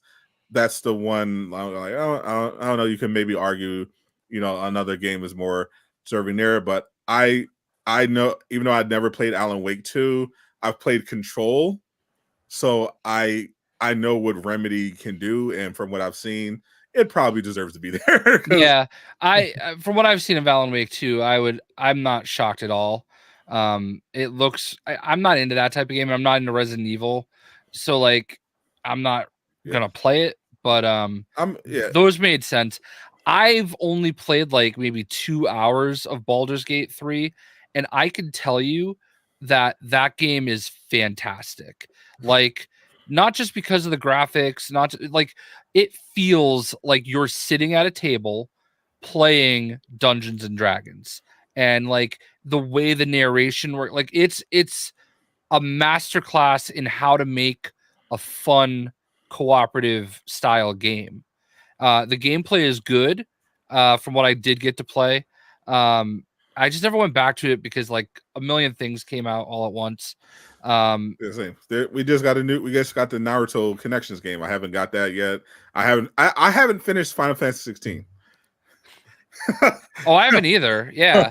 And that's another one that deserved that was a great game. I was loving that game. So like, you know, listen, I get it. Like I get being disappointed, but like I don't know that Starfield, you know, I don't know. I don't know that it really deserves to be there in that group. I could see Resident Evil 4 coming out, but I didn't play it, so I'm just basing it off of my experience with other Resident Evil games, you know? Yeah. I would say the only games I can see is arguably, just for balance or just for representation a bit. Maybe pull out one of them, the Nintendo games. So I don't know. I haven't played, Zelda or Mario, so I don't know which one fans will be more pissed about. But maybe one of those two, or Resident Evil 4, because Alan Wake 2 just came out, so that's there's a bit of recency bias for that. Yeah, and there always is recency. recency. Is going to win it. Like, I would be absolutely shocked if I haven't played a second of Baldur's Gate 3. I barely know anything about it, but I've been keeping up with the word of mouth and just fan reaction to that, and that game has been massive this year. Even though Hogwarts Legacy did to sell that much while having an active hate campaign against your game, just shows like how much people were waiting to get their hands on a Harry Potter game of that level. It still had good reviews, even despite the fact that you had critics who were openly, unequivocally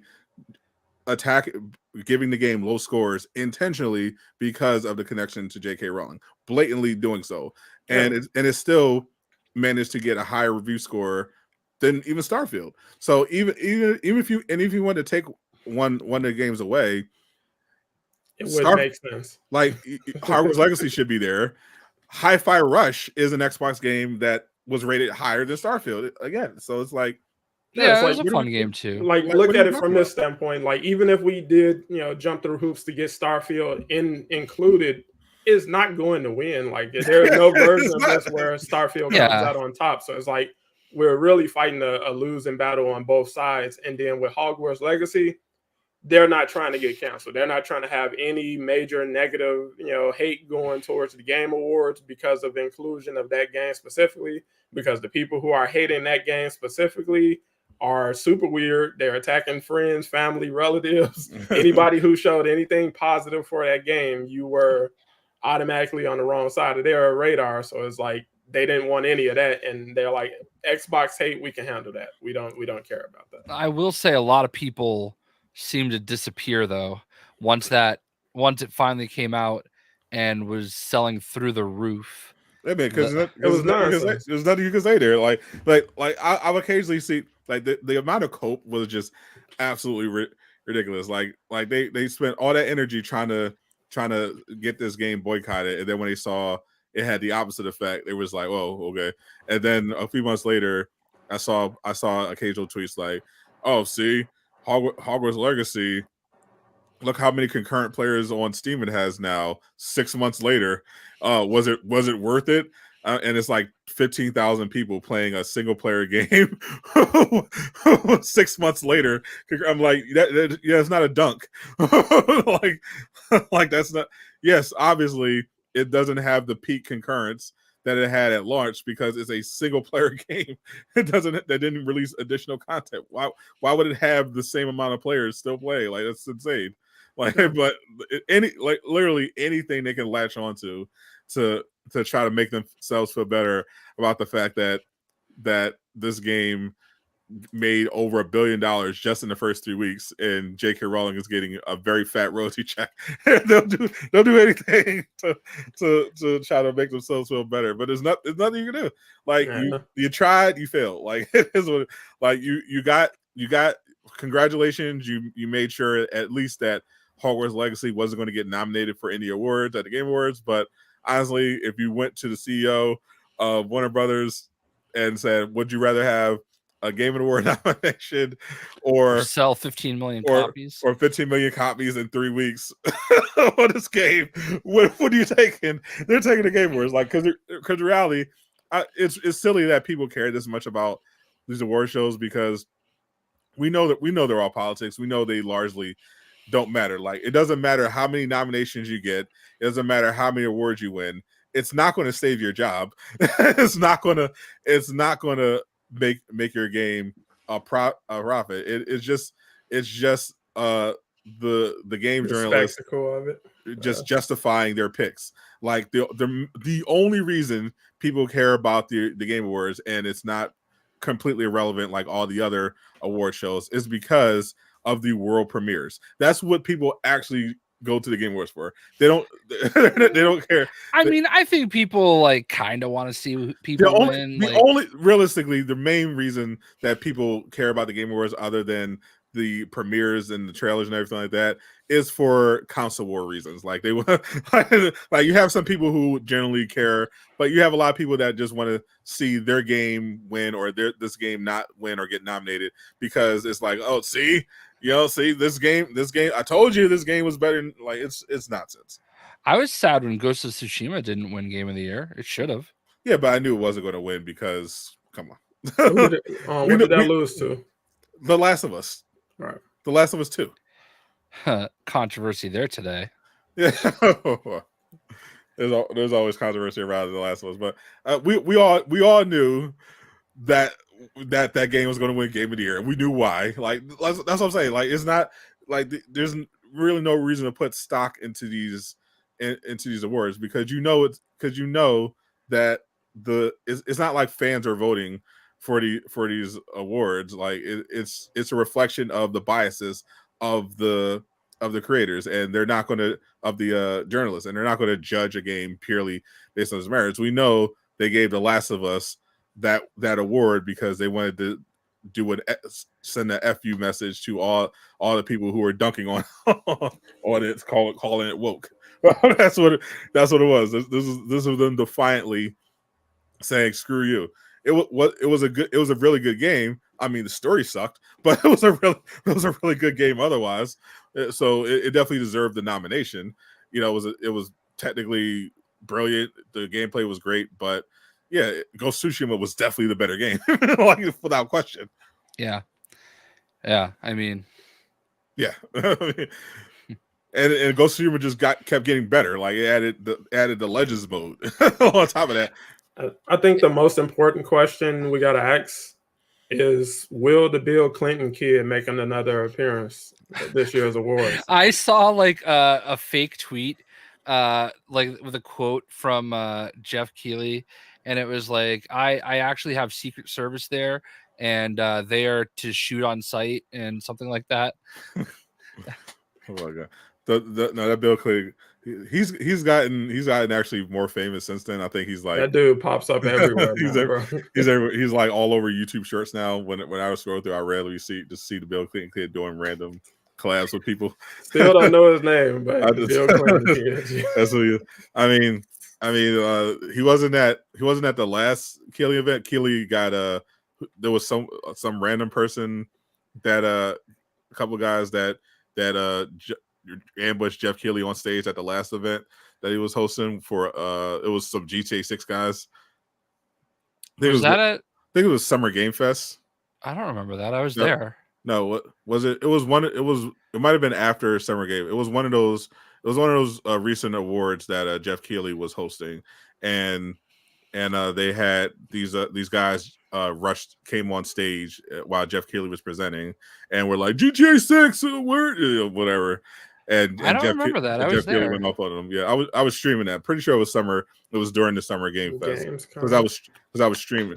Was it Gamescom? Yeah, that makes more sense. It was game. It was opening night live. Yeah, it was. I was streaming because I remember I was streaming it. It was one of the ones I was streaming. Yeah, because they were in Germany, and they weren't English people or American. Yeah, so I guess we'll see who's going to try to rush the stage now, but they should definitely do something about the security. Like there's absolutely no way. Just red people. He played it smooth. He literally was just up there like he belonged, and then they let him get to the mic. Well, I mean that's half the battle. If you look like you belong there, a lot of times you can find your way places. Yeah. That was always like the trick whenever I was backstage at concerts and stuff. Like if you just look like you belong there, you could probably do it. Like when I was done shooting shows, like when you shoot photos at a concert, you usually get the first 3 songs, and then you got to get out. And depending on what band it was, sometimes I would just literally walk right up on stage and just watch the rest of the show on stage at certain venues, and nobody ever batted an eyelash at me. I mean, you are Jayshockblast. You had that even back then. You had that era of I mean, it was only at my main venue, which was the Palladium in Worcester. and a lot of the people did know me, so they didn't really question anything. So it was always cool to like just kind of be there, Oh, for sure. What is it? Anime Assassin's Creed? What is that? Is that a thing that's happening? It wouldn't surprise me. I don't know. I never. But there is a lot of interesting animation stuff coming up. They just added Scott Pilgrim today. I was watching episode 1 just to see if it was as good as it looked and a faithful adaptation, and can confirm is a masterpiece. Definitely go watch that. But speaking of, you said Casual Vendor told us backstage that he finished Loki season 2 finale, so we can get into the MCU part of the show now that Mr. Casual is all caught up. we could talk about the ending of Loki. I thought I was pleasantly surprised up to this point. I thought I wasn't a fan of season 1. I thought season 2 was kind of rocky, but it was getting a little better, but nothing to write home about. Obviously much better than Secret Invasion, but I was like, I'm not sure how to go, if they're going to stick to landing here, and surprisingly they did.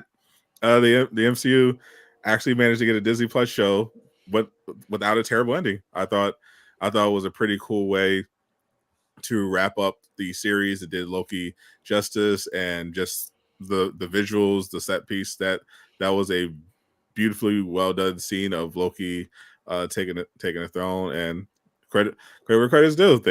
They managed to not fuck it up completely. Yeah, it was an interesting ending. And I thought that episode in particular was clearly the best episode out of all of them, the whole series. For sure. And there was definitely I liked Loki a lot. It was not what I would have expected, not what I would have wanted, but it was meant to tie in the whole multiverse thing. So interesting. I sent you guys in the DM, and I couldn't tell if you were being serious or not. That image of how Scarlet Witch and what's her face, Monica, yeah. Loki, how if you kind of look at them, like their colors represent the different Infinity Stones, and how there might be some symbolism there, but I don't know. It's all connected, Jay. I mean, I just thought it was an interesting conspiracy theory. It's interesting. It'd be something I would entertain, like for old Marvel, but current Marvel, I don't think they're thinking that far ahead. They're not. Yeah. I mean, they couldn't even think from the Marvels to Secret Invasion. that's how little preparation they did for something even has a direct sequel. So I think it could be a coincidence. I think what's more likely is going to happen is someone at Disney is going to read that tweet and it's like, you know what? That's a good idea. let's do that, because that's basically how they decided Kang was going to be the main villain of Phase 5 and 6. They literally looked on Twitter, was like, people really like Kang in this Loki show. Let's build the entire. All right, two things. Breaking news: The Last of Us 2, that whole remake, remaster controversy that was starting to happen. Sony announced it's a $10 upgrade. A $10 upgrade. Yeah, so like you can either buy it brand new, or if you already have it, it's just a $10 upgrade. Oh, so basically like Spider-Man remastered. Yeah, so non-story. Complete non-story. So it's not a $60 buy it, but it's basically just a graphic upgrade. It's literally pay $10 if you already have it. Otherwise, full price. No. Yeah. So anyway, back to that. Yep. I don't know if I agree with that about Kang though, because they were like, the thing that I've noticed about Marvel is it is all connected. They do try to do things to bring all the media together. And Lego Marvel Superheroes 2, Kang was the big baddie of the game. And I feel like that is something that you'd like, because they have control over the narrative and everything and the stories. So I feel like that's something that you do to kind of start introducing, the masses to a pretty important character, in Avengers lore. They typically do that with the comics. Well, we've heard in recent years they'll basically will commission a comic run specifically so that they can adapt it into something for the MCU. So there's definitely stuff like that, which is something we might be seeing with a certain casting that Robert Kirkman just out of nowhere dropped. Yeah. I'm definitely, now that we're in the MCU discussion, first casual. How much did you love Loki now that you had to cram through it? How many episodes was in Loki's first season? Was it 9? I think there was six for both. Okay. Well, yeah. I felt like this season felt I won't say a little tighter. They definitely had a better finale than the first season. The first season of Loki was solid enough. They just kind of the ending was underwhelming. It's like, I understand the implications of all that they're setting up with the Kang dynasty and all of that stuff, but as a build up, or as a payoff for all the build up of season 1, it just felt kind of flat to be in a room having a conversation with a guy for like the last 30-40 minutes of a series. And in this series, it felt a little tighter. It felt like a bigger payoff to what you've been building up. It paid off a callback to Loki's original dialogue in the Avengers, burdened with glorious purpose. It was easier to follow. Like, I feel like episode 1 was misleading because that kind of turned me off to the series. That's why I kind of stopped following. I didn't even check for episode 2 or anything. But it's like coming back to the series, jumping into episode 2, I was completely compelled. Like, I was pulled in. The scene, I forgot who they were chasing through the hallways and alleys and stuff. He was one of the guy. He's one of the agents. Yeah, Brad Wolf. The scenes where they was chasing him and just showing Loki actually being a god is like, that stuff was compelling because it's like, I feel like they fell too hard into just trying to make him feel like a regular dude. It's like, he's supposed to be a god, bro. Like, a lot of this stuff shouldn't be hard. I mean, the first time we see him in episode 1 of season 1, he gets beat up by a regular woman with a stick, with a fancy stick. It just felt like they definitely tried to make Loki too much of the butt of the joke in season 1. Like, he was constantly getting either beat up or hitting the balls. Like, it's like, okay, we get it. So I feel like this season, I feel like the series overall, so both seasons collectively, are some of the better representations of what Disney Plus could be capable of if they did it right.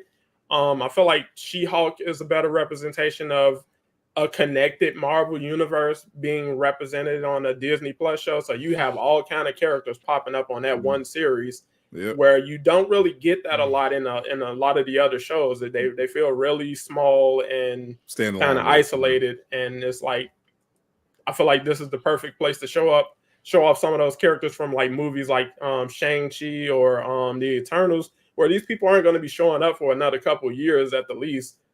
Throw them in a couple of these Disney Plus shows as cameos, just to give people something to look forward to or something to check in for.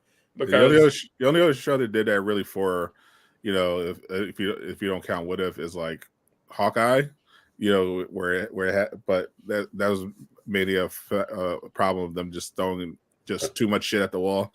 It's like, make it make sense, do it, in a credible way, obviously, but.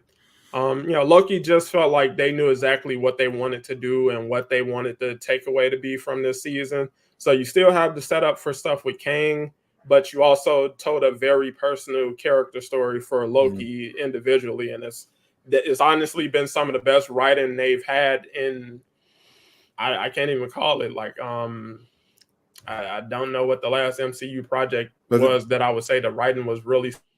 I mean, the bar is in hell. Let's be honest. Let's be honest. I mean, if we're comparing the writing in Loki season 2 to what? Secret Invasion and She-Hulk. Like these aren't tight. These aren't like tightly written, made for TV masterpieces here. we're working with. Yeah. This is pretty low quality stuff overall. Compared to this prestige TV as we come to become accustomed to. But I would say like Loki is a sign of things possibly turning the corner for the better. So you got Loki, Echo got a really good trailer that because a lot of people were down on that. Like I wasn't interested in it at all. And then it's like we saw the trailer and it's like, all right, I'll tune in for that. I'll check in because it looks like a Kingpin show. It's like they're marketed as a Kingpin show, and all the episodes are dropping at once. So it's like, might as well just check it out. Yeah, so it's like they're redoing Daredevil. The writer strike is over. It sounds like they understand we cannot just have executive producers cobbling together scripts and doing anything, because I don't even feel like Kevin Feige was really involved in a lot of these projects in the past few years. No, they were doing so much that like they really didn't have the time. Like they're stretched too thin trying to put out this content. But yeah, a lot of stuff is changing. I mean, apparently Kang as well. Like we have this report that that after, despite that epic finale, and he was great in that. Jonathan Majors was fantastic, but apparently, his because of his legal difficulties, they're reportedly looking elsewhere for potential. We're talking about a potential rewrite after this popped up. Obviously, people have been speculating this ever since his arrest, but this looks like it's becoming more concrete after it was reported that Marvel apparently removed the Quantumania writer Jeff Loveness from Avengers Kang Dynasty, reportedly because they've decided that they're no longer going to be pursuing this Kang angle at all and are going to be pivoting to something else. We've heard previously that they might be finally doing Doctor Doom as opposed to Kang, but it sounded like they're not too confident about Jonathan Majors' legal situation and are looking to like just kind of wash the hands of this whole situation. That would be unfortunate.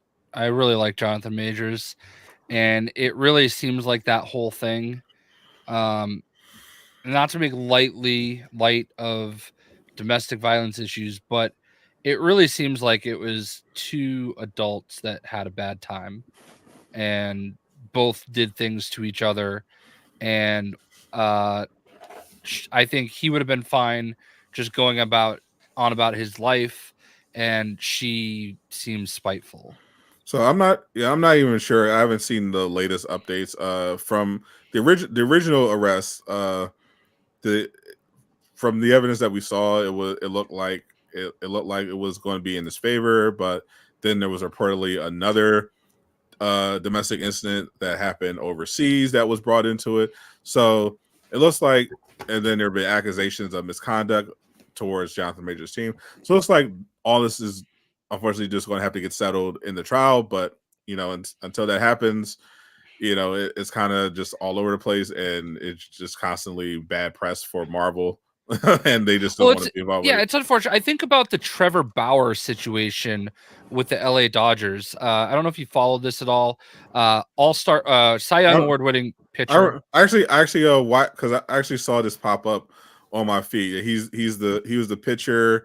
He was accused of assaulting a sexual woman. Assault. Yeah, and then it came out later that there was that he was apparently innocent. Like he released text messages and video showing that she basically planned to hook up with him because of his money. There was a video that she took herself the morning after he allegedly assaulted her, where she's smiling in bed next to him, perfectly fine. And apparently he took this into all this evidence was available, but it wasn't available. What it existed, but it wasn't allowed to be shown.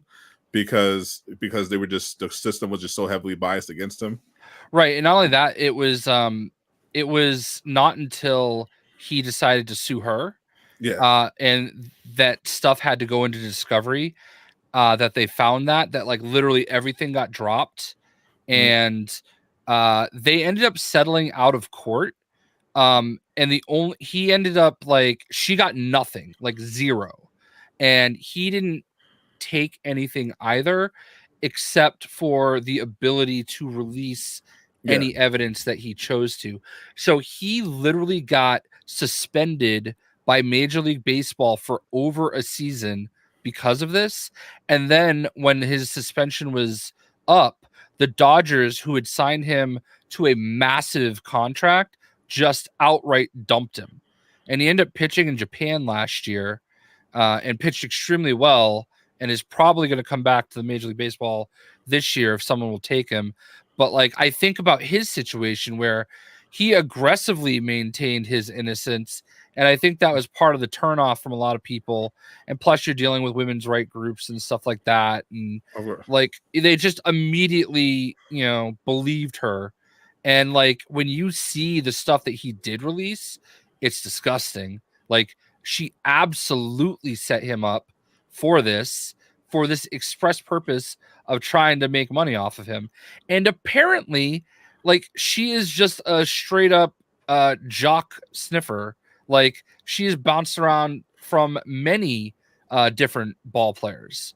So yeah, and it's kind of just like Johnny Depp getting removed from Fantastic Beasts, like, in a lot of cases. And I understand why in some cases, but it's still not fair, and it's still the kind of scenario that we're trying to avoid. Like, especially since in this particular instance, it seems particularly egregious because it doesn't look like any actual due diligence was done to they said an investigation was done, but it sounds like the investigation was basically, what did she say happened? Okay, you're gone.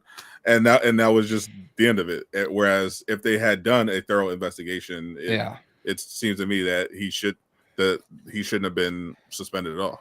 Yeah, so it's like just one of those things where, like, in these situations, believe all women is the rally cry, and men do not always get the fair shake, and it's a tough situation, Yeah, because and unfortunately, because it's what it is, and a lot of this stuff that people complain about when it comes to woke or whatever is it's an overcorrection. We had many years of injustice and oppression towards women and people of color, and now we were able to kind of get this reckoning of people be like, oh yeah, all that stuff was awful, so now it's time to turn it around. And it has resulted in overcorrection and people getting caught up in it. And unfortunately, human nature, when you see stuff like this happening, people see an opportunity and are like, oh well, now that it's here, I can maybe get one over on the system. That's unfortunately what it is, because when you have someone that intentionally tries to exploit people's goodwill and make things up, it makes it harder for the true victims to not only come forward but have their cases taken particularly seriously. So it makes sense why you would take an allegation like this seriously, but at the same time, we're at a point where we've had so many false allegations that it's definitely time to like take a step back and like, okay, take it seriously, but also let's not bias one side. Let's actually just look for the facts and actually let the authorities have a proper investigation rather than just rushing to throw someone under the bus. Yeah, I agreed. And we're seeing that happen with Majors. Like, there have been a lot of reports about Majors' past conduct. There was reports that he was kicked from his agency not because of the arrest, but because of specific abuses he hurled towards. He performed towards employees at that firm prior to his arrest. So we don't know the full story of what's going on with the major situation. We just know that he's being accused specifically of a crime, and they're going to have this out in court, and we'll see the results. But unfortunately, we know whenever a high profile individual gets accused of something, you have people who want to be attached to it will come out either legitimately, they'll have something to say, and they'll be like, oh, this is my opportunity to hopefully hold him accountable. And you have people who are opportunists who just want the attention and think that this is their key, or they have a personal vendetta against them. They want to bring them down. So we don't know.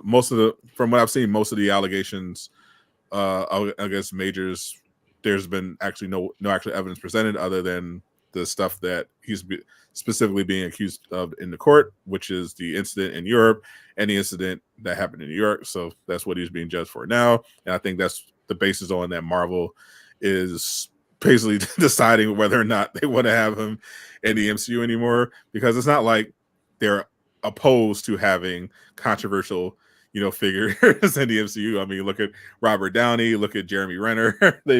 They've all had their fair share of controversies, and it worked out just fine. I wonder if it's more Disney than Marvel, because you think about I should say Disney Dune. Marvel. Actually, Disney Marvel. What was her name that played Cara Dune? What?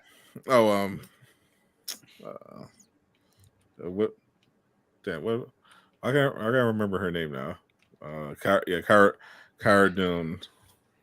I'm blanking, but yeah, we look at her, and I mean, Gina Carano, yeah, that was just her fighting with people on Twitter, unacceptable, outlandish, outrage. That's the thing. Like, it's one thing to be criminally accused of assault or anything like that. It's another thing to make a joke about pronouns on Twitter. That's way too far. Yeah, I mean, but Disney walked right away from her, and obviously she's not as important to the grand scheme of things as her character as Kang, but I mean, Kang is kind of a poor man's Doom anyway. Yeah. All they had to do was cancel one project, so it wasn't that big a deal. But mainly they canceled her because they knew this was going to be an ongoing thing, because she's not one of these conservatives who just go in Hollywood, keep their head down and do a thing. She's very outspoken about her political beliefs on social media, and because those beliefs don't align with their political agenda, there was like, well, we have to get rid of her at some point. Yeah, I never agreed with her, but I mean, like, what she says and all that stuff, but like, I did kind of agree with her that she was kind of bullied into having to like answer questions that she didn't want to, like every day it was something like, because I remember it was like, because Pedro Pascal, he put something in his bio, and they like told her she had to do it too. She's like, no, I don't want to, like, and that's kind of where like she evolved from. That's from what I can tell, that's where it's really started, because they kept trying to force her to put pronouns in her bio, and she said she didn't want to do it. And then finally, after they kept harassing her, she just put beep bop boop, and that created a whole other firestorm, and they just been trying to get her fired ever since. I mean, God forbid she make fun of them. It's like, honestly, it if you pay attention to it, a lot of the people who cry about bullying from specific groups, they themselves bully people. As you saw with the Hogwarts Legacy stuff, it's like funny. There was a lot of bullying going on. People who were looking forward to the game. Like, I really felt bad for a lot of streamers I saw who were like, I want to play the game, but I don't want any controversy, so I'm going to side with the team that's weird. Hating everybody. It was Hassan, who's one of like the bigger political streamers on Twitch. His plan was basically he was going to stream Hogwarts Legacy, but he was going to have the stream be like a fundraiser for trans causes. And when he does fundraisers, he typically raises like millions of dollars. Like, he's a huge streamer, has a big community. But his community were so against Hogwarts Legacy that he just said he's not going to bother because he doesn't want to deal with the chat bullying him while he's actively raising money for the cause. It's like, just the bullying happens from multiple sides and multiple ways, and just because you didn't agree with her stance or her views on certain things, it's like she's allowed to say that, hey, I'm also being bullied. I'm being forced to do stuff that I don't necessarily want to do. And for people who are talking about inclusion and respecting people's, differences and things like that, it's like you're not really living what you're kicking, because you got rid of her the second she wasn't willing to play ball the way you wanted to play ball. And I'm not coming to her defense. I don't know her like that. I don't really know the specifics of that situation. But I blame her for getting in bed with the Twitter activists, because it's like this was like, even back then it was clear that Twitter was not a place for politics. Like, if you wanted to be a serious person in politics, but she was probably reading some stuff, and she felt guilty because she was seeing this big push towards representation, and she looked back on her own work and was like, not a lot of representation in my work. So she tried to retroactively add it in order to, like, what she thought ride this wave of representation, and she quickly realized that that it could turn back. It could turn on you in a second, because that caused them to re-examine her work through the new modern lens, and they did not like what they found, and then it just became a matter of time before she said something that they weren't agree with, and it turned out she was with everything else. She was with the BLM. She was with support the immigrants. Support the gays. Support for all that. As soon as she hit the trans issues, that's when she was like, oh, she thought she was cooking, and then they were like, wait, oh, no, you're not cooking, Hitler. Get out of here. We got to pack you up. That's you. I mean, like I said, if you watch the trends, you see that over and over and over again. And it's like, as somebody who doesn't get swept up in these movements or these, rallies and all of that stuff, I'm an uninvolved observer, so I can just sit back and watch unemotionally involved what's happening. And it's like a lot of the bullying is taking place on both sides. So it's like, you can have a cause, but that doesn't give you the right to completely do the stuff you're complaining about to the people you're in opposition to. It's like, everyone thinks they're the good guy. Yeah. And like I said, I wasn't on the podium during the Hogwarts Legacy stuff. I tend to not get on the podium because it ultimately doesn't matter. People are going to go from one thing to the next. Like, you saw people who hated Avengers, they moved over, and now they hate Suicide Squad. The hate is going to flow. It's just a matter of where it's going to go. And it's like, hey, let it do its thing. But yeah, with the Jonathan Major stuff, is unfortunate. On the story you were just talking about, Jay, that's tragic, bro. Like, the perspective of this person you have to dedicate so much time out of your life to this craft to be able to go professional, because there's a lot of people who are good, but they're not good enough to go professional. And it's like, you were a professional, you had a major contract, and this was all stripped from you because of someone else with ill intentions who just, rode the wave of ill intent. So, hey, I can ruin your life, and there's no backlash to that. We don't know this lady's name. And the crazy thing is, for him, what worked against him is he is bombastic, if you will. He's Patrick Beverly, all right, to put it in NBA terms. He's like that type. He's that guy. Like, he's very all about it. He's very outspoken and about a lot of different things. So he's kind of an asshole. A lot of people perceive him that way, but like, it's a confidence thing. You know what I mean? Like, he carries himself that way. He's very vocal about some of the things Major League Baseball does wrong, and about how bad the umpires are, and like things they could do to improve the game. And like, he's very critical. So it's easy to like, all right, well, you're already a little bit much, and now you've got this. You know what I mean? So I get it. it might have also looked at it as an excuse to get rid of someone that they didn't particularly like because he didn't exactly toe the company line. Which is what you're saying. From Major League Baseball's perspective, I think so. Yeah. Yeah, I get it. which Yeah. definitely makes sense. I mean, but speaking of hate, I wanted to get Jayshockblast's hatred out the way because this hit the Twitters. Apparently, Robert Kirkman, creator of Walking Dead Invincible, accidentally leaked that Steven Yeun from The Walking Dead apparently is going to be the Sentry in the MCU. The Sentry is basically Marvel's Superman, but crazy. And Hyperion is Marvel Superman. Damn it. Yeah, Hyperion is definitely Marvel's Superman. Sentry looks like Marvel's Superman, and that's the only reason most people like him. And he did actually have one of the most epic moments in comic history. I will give him that. And that's when he got announced as Steven Yeun in the MCU.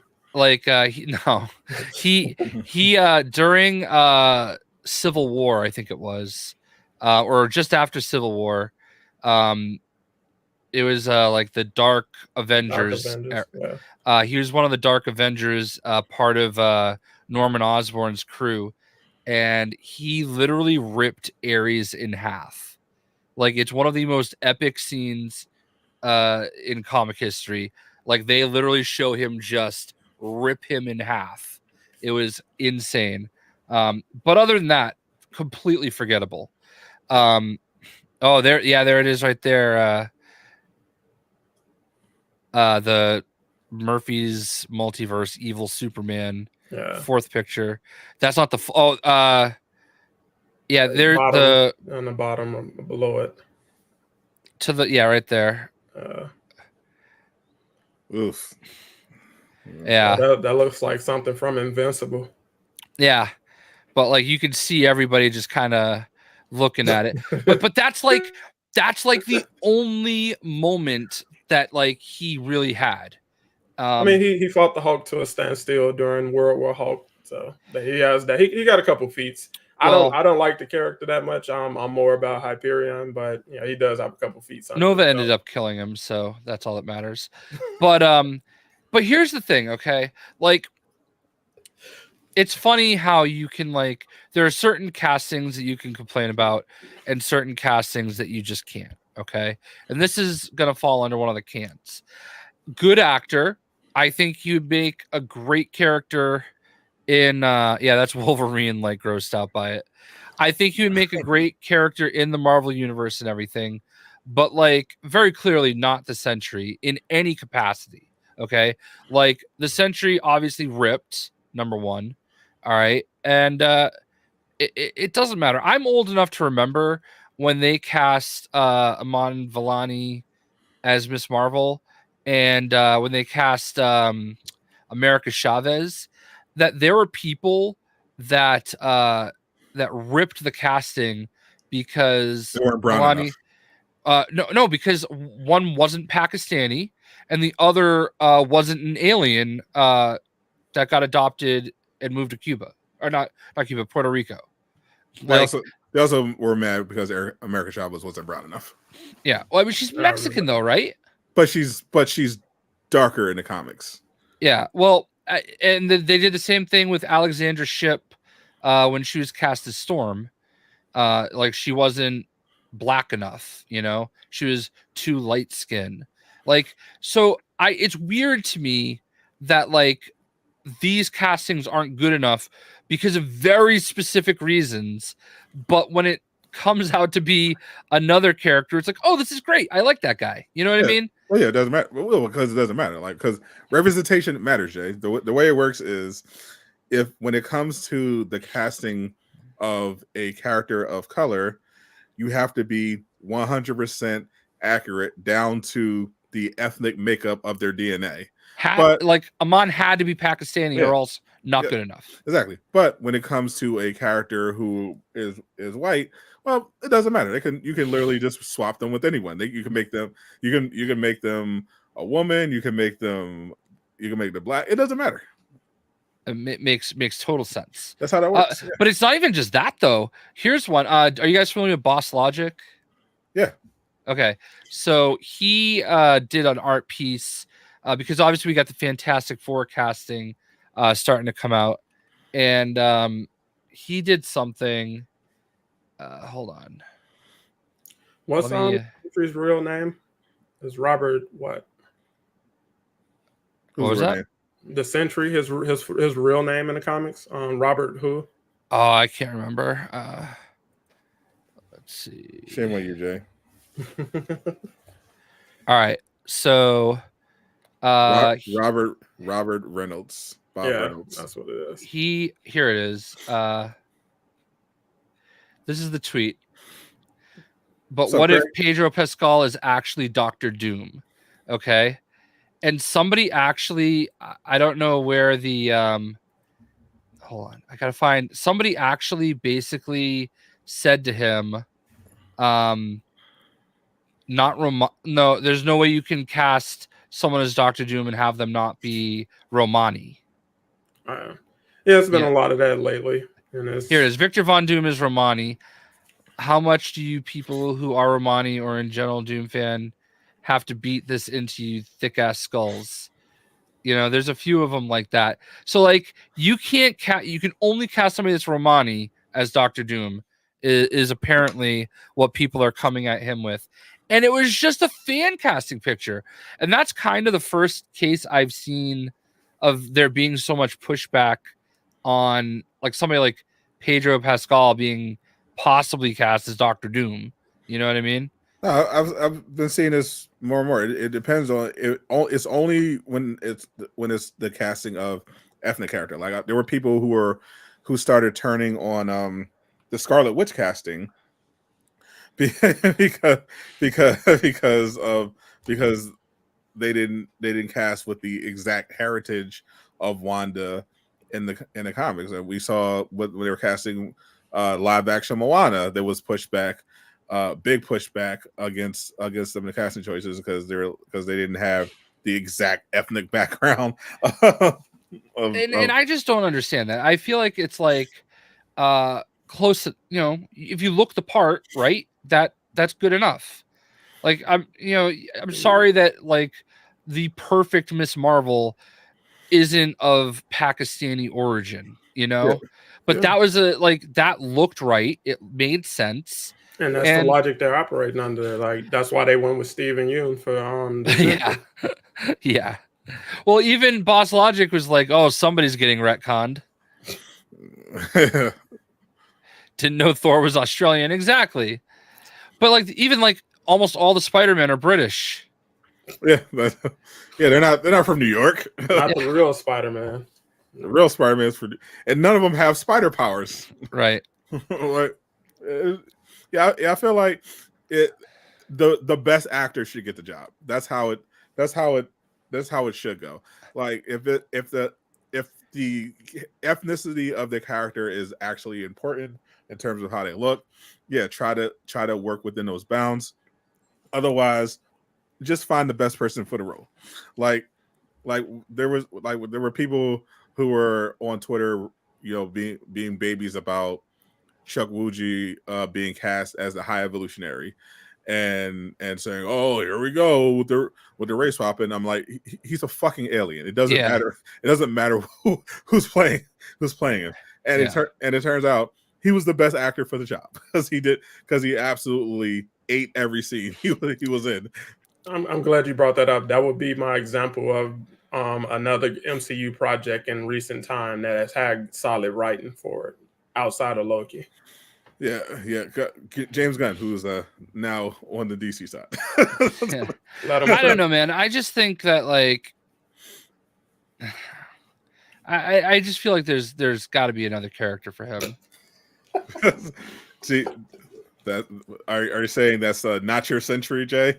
I don't care. Sentry is garbage anyway, so I just feel like they're wasting a good actor on Sentry. I have a theory. I think he is going to be like predominantly portraying Robert Reynolds, but when he transforms into the Sentry, it'll be kind of like Shazam, where there's another actor coming out to portray, or they're going to go full CGI. I don't know. That's just a theory. There's going to CGI a ripped blonde dude. He don't have to be ripped and blonde, instead of but Steven Yeun. I don't know. I mean, because he's only like 5'8", 5'9", so it's like I don't know how that works. You know, are you gonna put lifts in the shoes or something? Like it's possible. You can go. I think with they're old not school called Hollywood lifts. magic. They're called stilts. Because it's like he's supposed to be up there with like Thor in terms of build and physique and everything, and it's like I don't see that. So it's like I feel like you're going to have to go a different route if that's the vision. And that's also part of what I'm saying is like it's not just that it's a white character being portrayed by an Asian man. It's everything. He's not very tall. He's not ripped. I mean, I know you could. I know Zachary Levi isn't exactly ripped either, but I don't know, man. Like I just feel like they were doing a pretty good job. I don't love, and I'm glad that I'm not alone. I don't love Pedro Pascal as Mr. Fantastic either. That feels weird. It feels like somebody called in a favor because rumor was they had a hard time casting the role because apparently a lot of people are turning down the role because the story is going to be more leaning towards or focusing around Sue Storm. Yeah, Sue Storm. So it's like we got to get this casted so we can start shooting. Somebody called Pedro. That's Steven Yeun next to Conan O'Brien, who's famously very tall. Very tall man, over 6 feet tall. Yeah, you don't think he could pull off Sentry? Yeah, I mean, especially obviously you can get a wig, you can dye it, whatever, but like, I don't know, man. It just seems like a weird choice. It just seems like there is so many other opportunities they could have done. But like, I just also feel like, I don't know what happened with Reed Richards, but like Pedro as Dr. Doom, though, that's pretty cool. I don't know. I see the vision. You put him on that 1 year Marvel steroid diet. Yeah. Look at what Kamal Nanjiani did with his role, and that is fair. At Eternals. I just want them to find a role for Jensen Ackles. Like get that guy in the MCU, please. Yeah.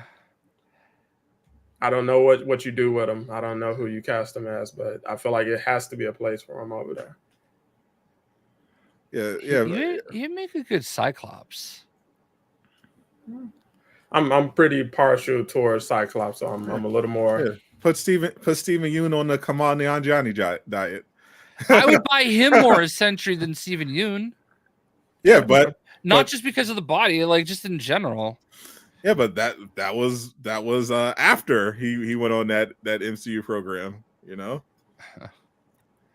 looking at the after product. Before, I loved him on Silicon Valley. He was great. That show was so good. He played a chubby coder in Silicon Valley, yeah. And then he's that. After we're doing Marvel, so let Steven Yeun, get him in the gym, give him a trainer, give him some steroids, and he might be able to pull something off with some Hollywood magic. But Pedro Pascal as Reed, I'm not feeling that. It's weird casting day, I guess, because I don't see the vision just yet. Like I don't know what they're pulling off with all of this. Like I said, it feels like we're just throwing stuff at the wall and seeing what sticks. Let's try to get something happy people. It definitely felt like that because the last casting I heard for Reed Richards was Adam Driver, which I didn't necessarily love either. But it just sounded like we're just throwing big names at the wall and see who's let him Adam Driver be Sentry. Yeah, he could definitely. Oh yeah, he could definitely pull off Sentry. Yeah. But I mean, I feel like Sentry is going to be a minor part of that movie. The Thunderbolts, yeah. Yeah, I don't feel like he's going to be like a major part, and it could very easily be one and done. So like that's why I just don't understand. Like, granted, we don't know what they could be doing the Taskmaster with Steve with a Sentry. I don't know, man. Like it just feels uninspiring, and I mean, that's the MCU. yeah, that's fair. I mean, we just saw the definition of that. The Marvel's worst performing film in MCU history, which it doesn't deserve. But yeah, that's the sins, bro. You paying for the sins you've been doing for the past year and a half. I mean, let's be honest. We knew. As soon as they announced this movie, we knew it was going to be a flop. Like, it was just no way. It's so weird in contrast to how well the first movie performed. When I found out, I just found out a couple, maybe this year, that the first Captain Marvel made over $1 billion. I was like, I saw it on Twitter and I was like, that sounds like Cap, bro. I went and looked it up and I'm like, I tweeted it. Serious. No, because Captain Marvel was in the absolute. It had the absolute perfect market conditions. It came out at a time when pretty much every MCU movie, no matter what it was making around $1 billion.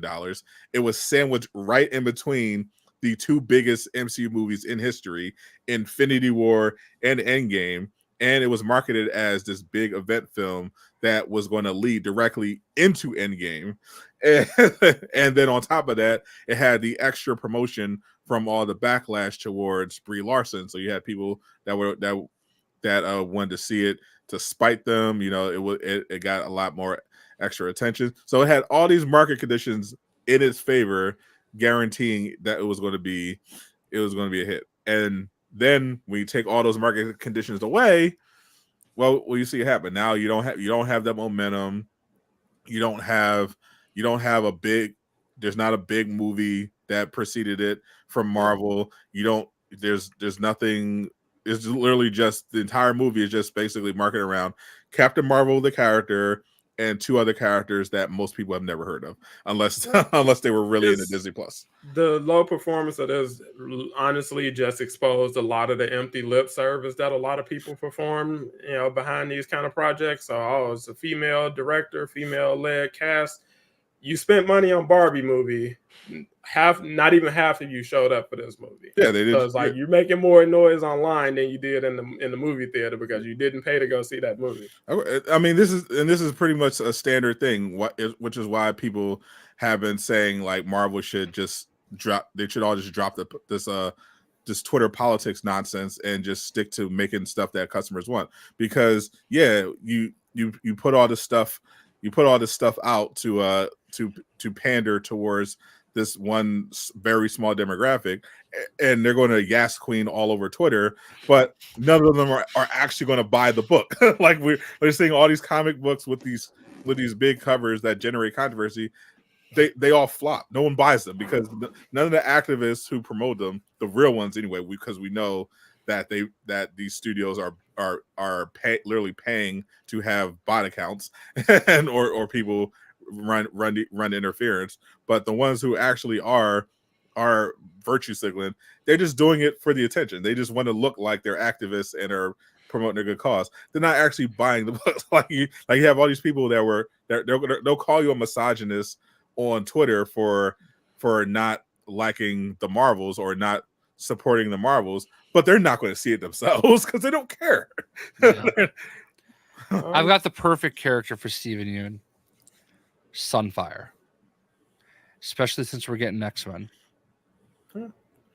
I got an even better character for Steven Yeun for the MCU. And I think it's definitely going to be perfect. Make him the next variant of Iron Man. Bring him back as Tony Stark. He's a Tony Stark for Secret Wars. He's a different variant of Tony Stark. Have him be the new full-time Tony Stark. Don't spend all that money to bring back Robert Downey Jr. Just replace him with Steven Yeun. So you trying to get the shutters rolled up on the MCU real quick. Bro, let's wrap it up. I think he should be Black Panther personally. Well, that's just racist. But okay, it's not a white guy. I'm actually glad they don't have Hyperion yet. Like with these kind of casting choices, let's leave him off to the side. Don't. Jeez, you know what would be the perfect Hyperion if it weren't for the fact that he was scary? Armie Hammer. I would go Henry Cavill. He'd be good too. Yeah, he's a popular. He's a A popular. little on the nose. He's a very popular casting, but I mean it works. But he's busy with Warhammer right now. He should have been the Sentry or Hyperion. Like if you're going to bring a Superman kind of character over to Marvel outside of Icarus, and Henry Cavill is available, like bro, let's talk. Let's have some lunch. What do you want? What do we need to do to get this deal done? Because that's the kind of casting news that would, restore a lot of faith in the MCU at this time. Like you can pull in those Snyder boys and get them over here. Like, hey, Superman-ish over here with Henry Cavill, come check it out. And it's like, all right, they'll see the vision. But I mean, how about Blue Marvel? Why? Like, I don't understand what they're waiting for on Blue Marvel. Yeah, Blue Marvel would have been perfect for the Marvels too, and obviously, not Samuel L. Jackson. Denzel's not getting any younger. Yeah, get Denzel. It's literally a slam dunk. Get Denzel to be Blue Marvel. I understand why race swap all these other characters when you have a perfectly amazing black character sitting. That's what I'm saying. I've said right there all along. with who you can get a very big A-list actor to play. Like what are we doing? Look at what's happening with Blade. That's been in development hell, and it's like that's just Mahershala Ali. So I heard he wanted out. I mean, I would too if I'm an Oscar winner. I got hired to play Blade, and all of a sudden I show up on set and they're telling me I'm getting replaced by 3 women. I've never heard of. I went out too. like he's sitting there thinking he's getting the film done, and all of a sudden they fired the director. They tear up the script. They get a whole new person coming in, talk about, oh, now we're going to replace you and have you the 4th lead. Like what were you doing here? I'm wasting my time. Yeah, I don't know. Like all the casting is just so weird, and the way that like people can like be all shifty about it and like apply like theirs are great and yours are not because ridiculous reasons, and you're actually a bad person for it. You understand, Jay? You're a white male. Yeah, as you always remind me. And never forget. Don't you ever forget it. I have 2 black friends. He calls them trophies when we're not. Yes, here. my 2 we can make that joke. You guys can't. Just to play it safe, because I have been called an honorary black boy. Was that the phrasing it was? I believe it was. Yeah. Because somebody watched the show and got a little thought they were part of it. No, Jay has a standing invitation to the cookout. He's okay. I have a do-rag. I don't know how to put it on. I have a do-rag. don't give a damn. Yeah, I encourage him to wear it. He doesn't know how to put it on, but he's got it, and it's a thought that counts. Yeah. Anyway. Yeah. But I don't know. I don't know. I don't love it, and I'm never gonna not remember the fact that like the literal perfect casting probably of every comic book movie ever, Iman Vellani as Miss Marvel, like perfection. And I just can't even believe how many people lost their shit because she wasn't like literally standing in Pakistan at the time. I mean, that's the area for you. Which goes to show you why it's important to not make any decisions based on Twitter. I understand why these companies, because they do this, like just hire the best writers, hire the best actors, hire the best directors. It's not that complicated. I can't even say the America Chavez Xochitl Gomez. How do you say her first name? I believe it's Xochitl Gomez. Excuse me. I like hers was even funnier because like the character that she was playing was literally an alien.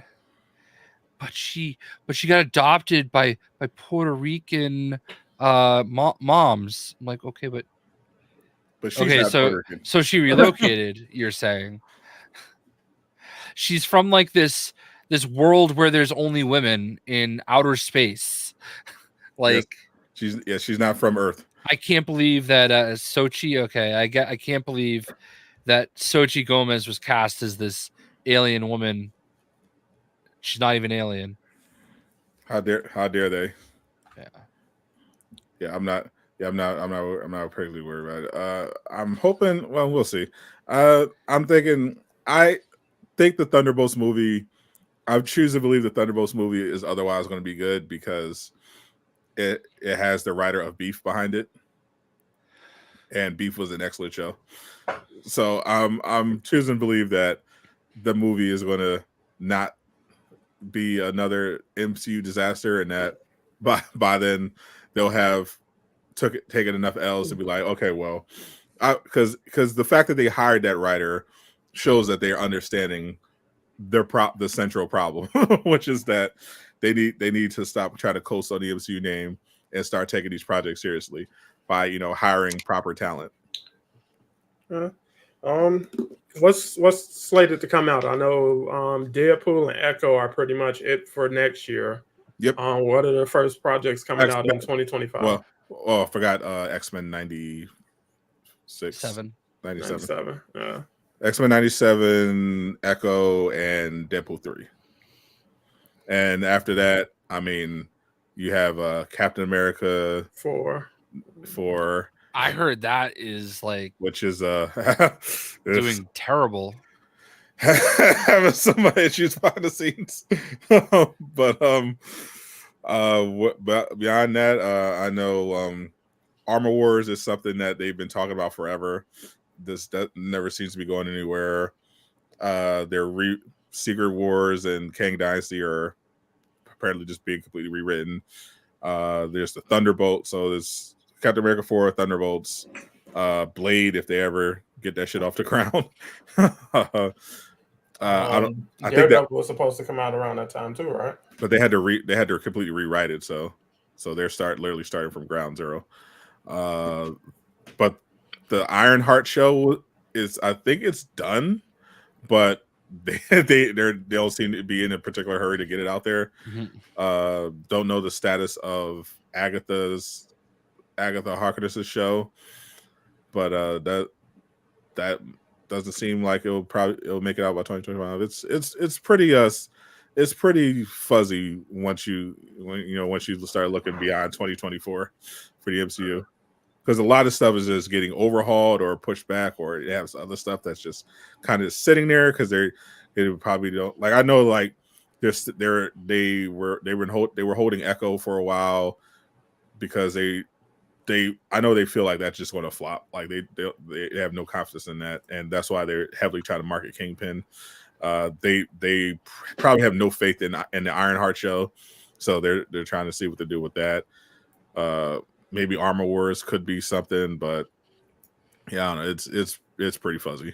The future of the MCU not looking good. I forgot about Armor Wars. Honestly, I just was interested in that because I thought that was going to lead to him, War Machine, showing up in that game that no longer exists. So that's it for that. Yeah, that's right. Yeah, that's not happening. So yeah, the state of the it could still happen. There are definitely still people that think it could. Yeah, we might get that Marvel's Avengers 2 announcement any day now.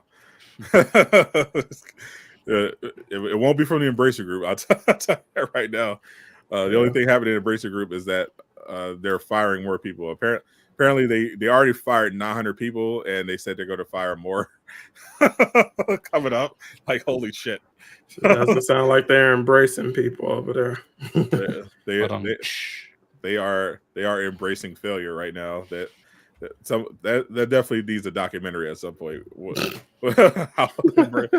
I mean, to go from buying the entire industry to just complete collapse, it's insane.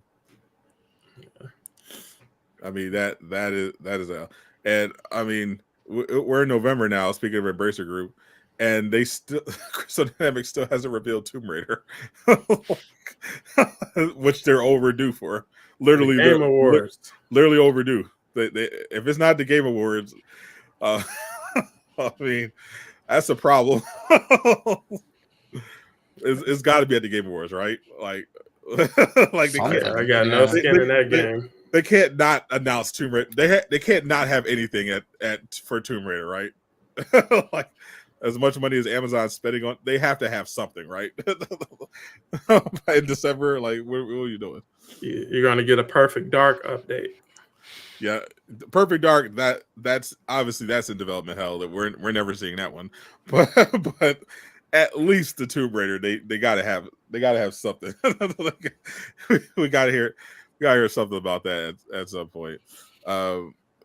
Maybe Wonder Woman, but like they have the luxury of kind of taking their time. Crystal Dynamics does not have any more luxury. They're already behind schedule. They need to release something for that damn Tomb Raider game.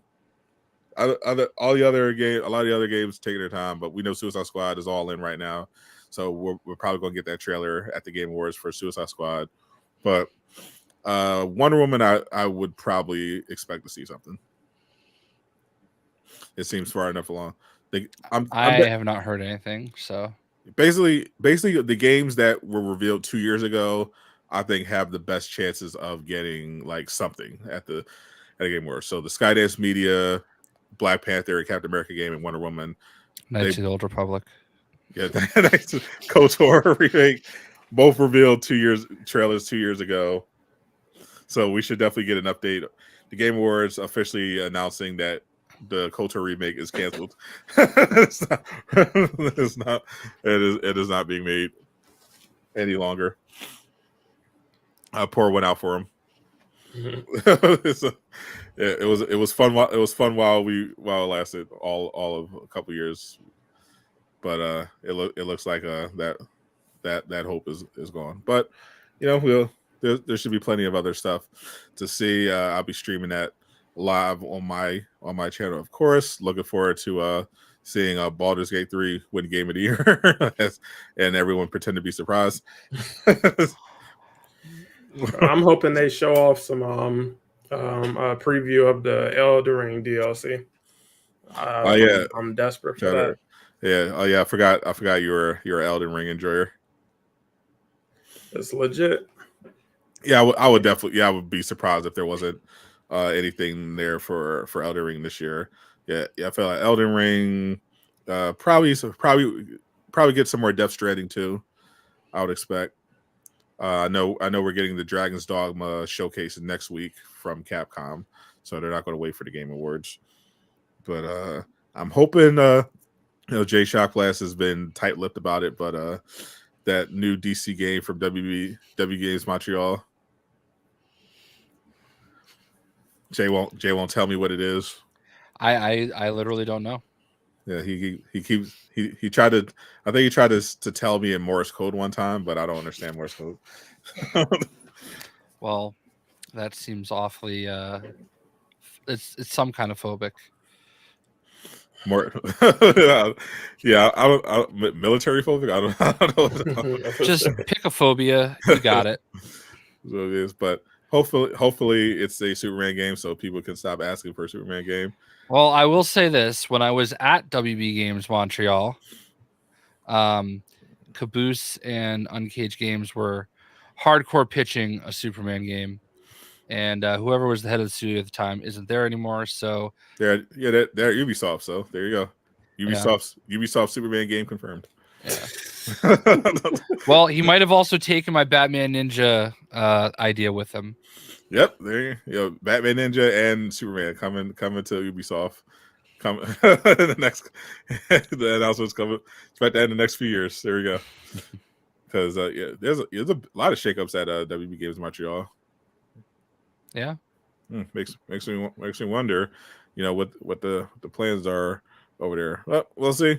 I think we can wrap it up for this week. Appreciate everyone hanging out. We're going to have a great show. I'm sure next week plenty of more reveals are coming. I'm sure someone's going to get canceled. There might be World War III. there's a lot going on in the world right now. But I appreciate all you the same. Before we go, we got one more question. Oh, I missed that. What happened? When I was you said something nice about me when I was live streaming Suicide Squad. I may have said something about I had a preference to the Batman Ninja game over some other game. I think someone brought up some hypothetical game, and I might have said that's dog water. I'd rather play Batman Ninja or something like. The gist of it is that Batman Ninja was the more appealing option. Did you see my quote tweet to Caboose last night? The Batman. I set that up real good. I was pretty happy with it. Batman Ninja, all jokes aside, would be cool. I know we're tired of seeing Batman games, but Batman Ninja is a legitimately cool idea. But come on, someone make a Superman game. Jesus Christ, please. So appreciate everyone. I'm Sadot the Gamer. I'm Casual Avenger. No, you're not. I'm just here. You're supposed to wait your turn, Jay. Reparations. Back of the bus for you. You go last. All right. Now it's your turn. Still Casual Avenger. Canceled. Zip it up and zip it out. Peace.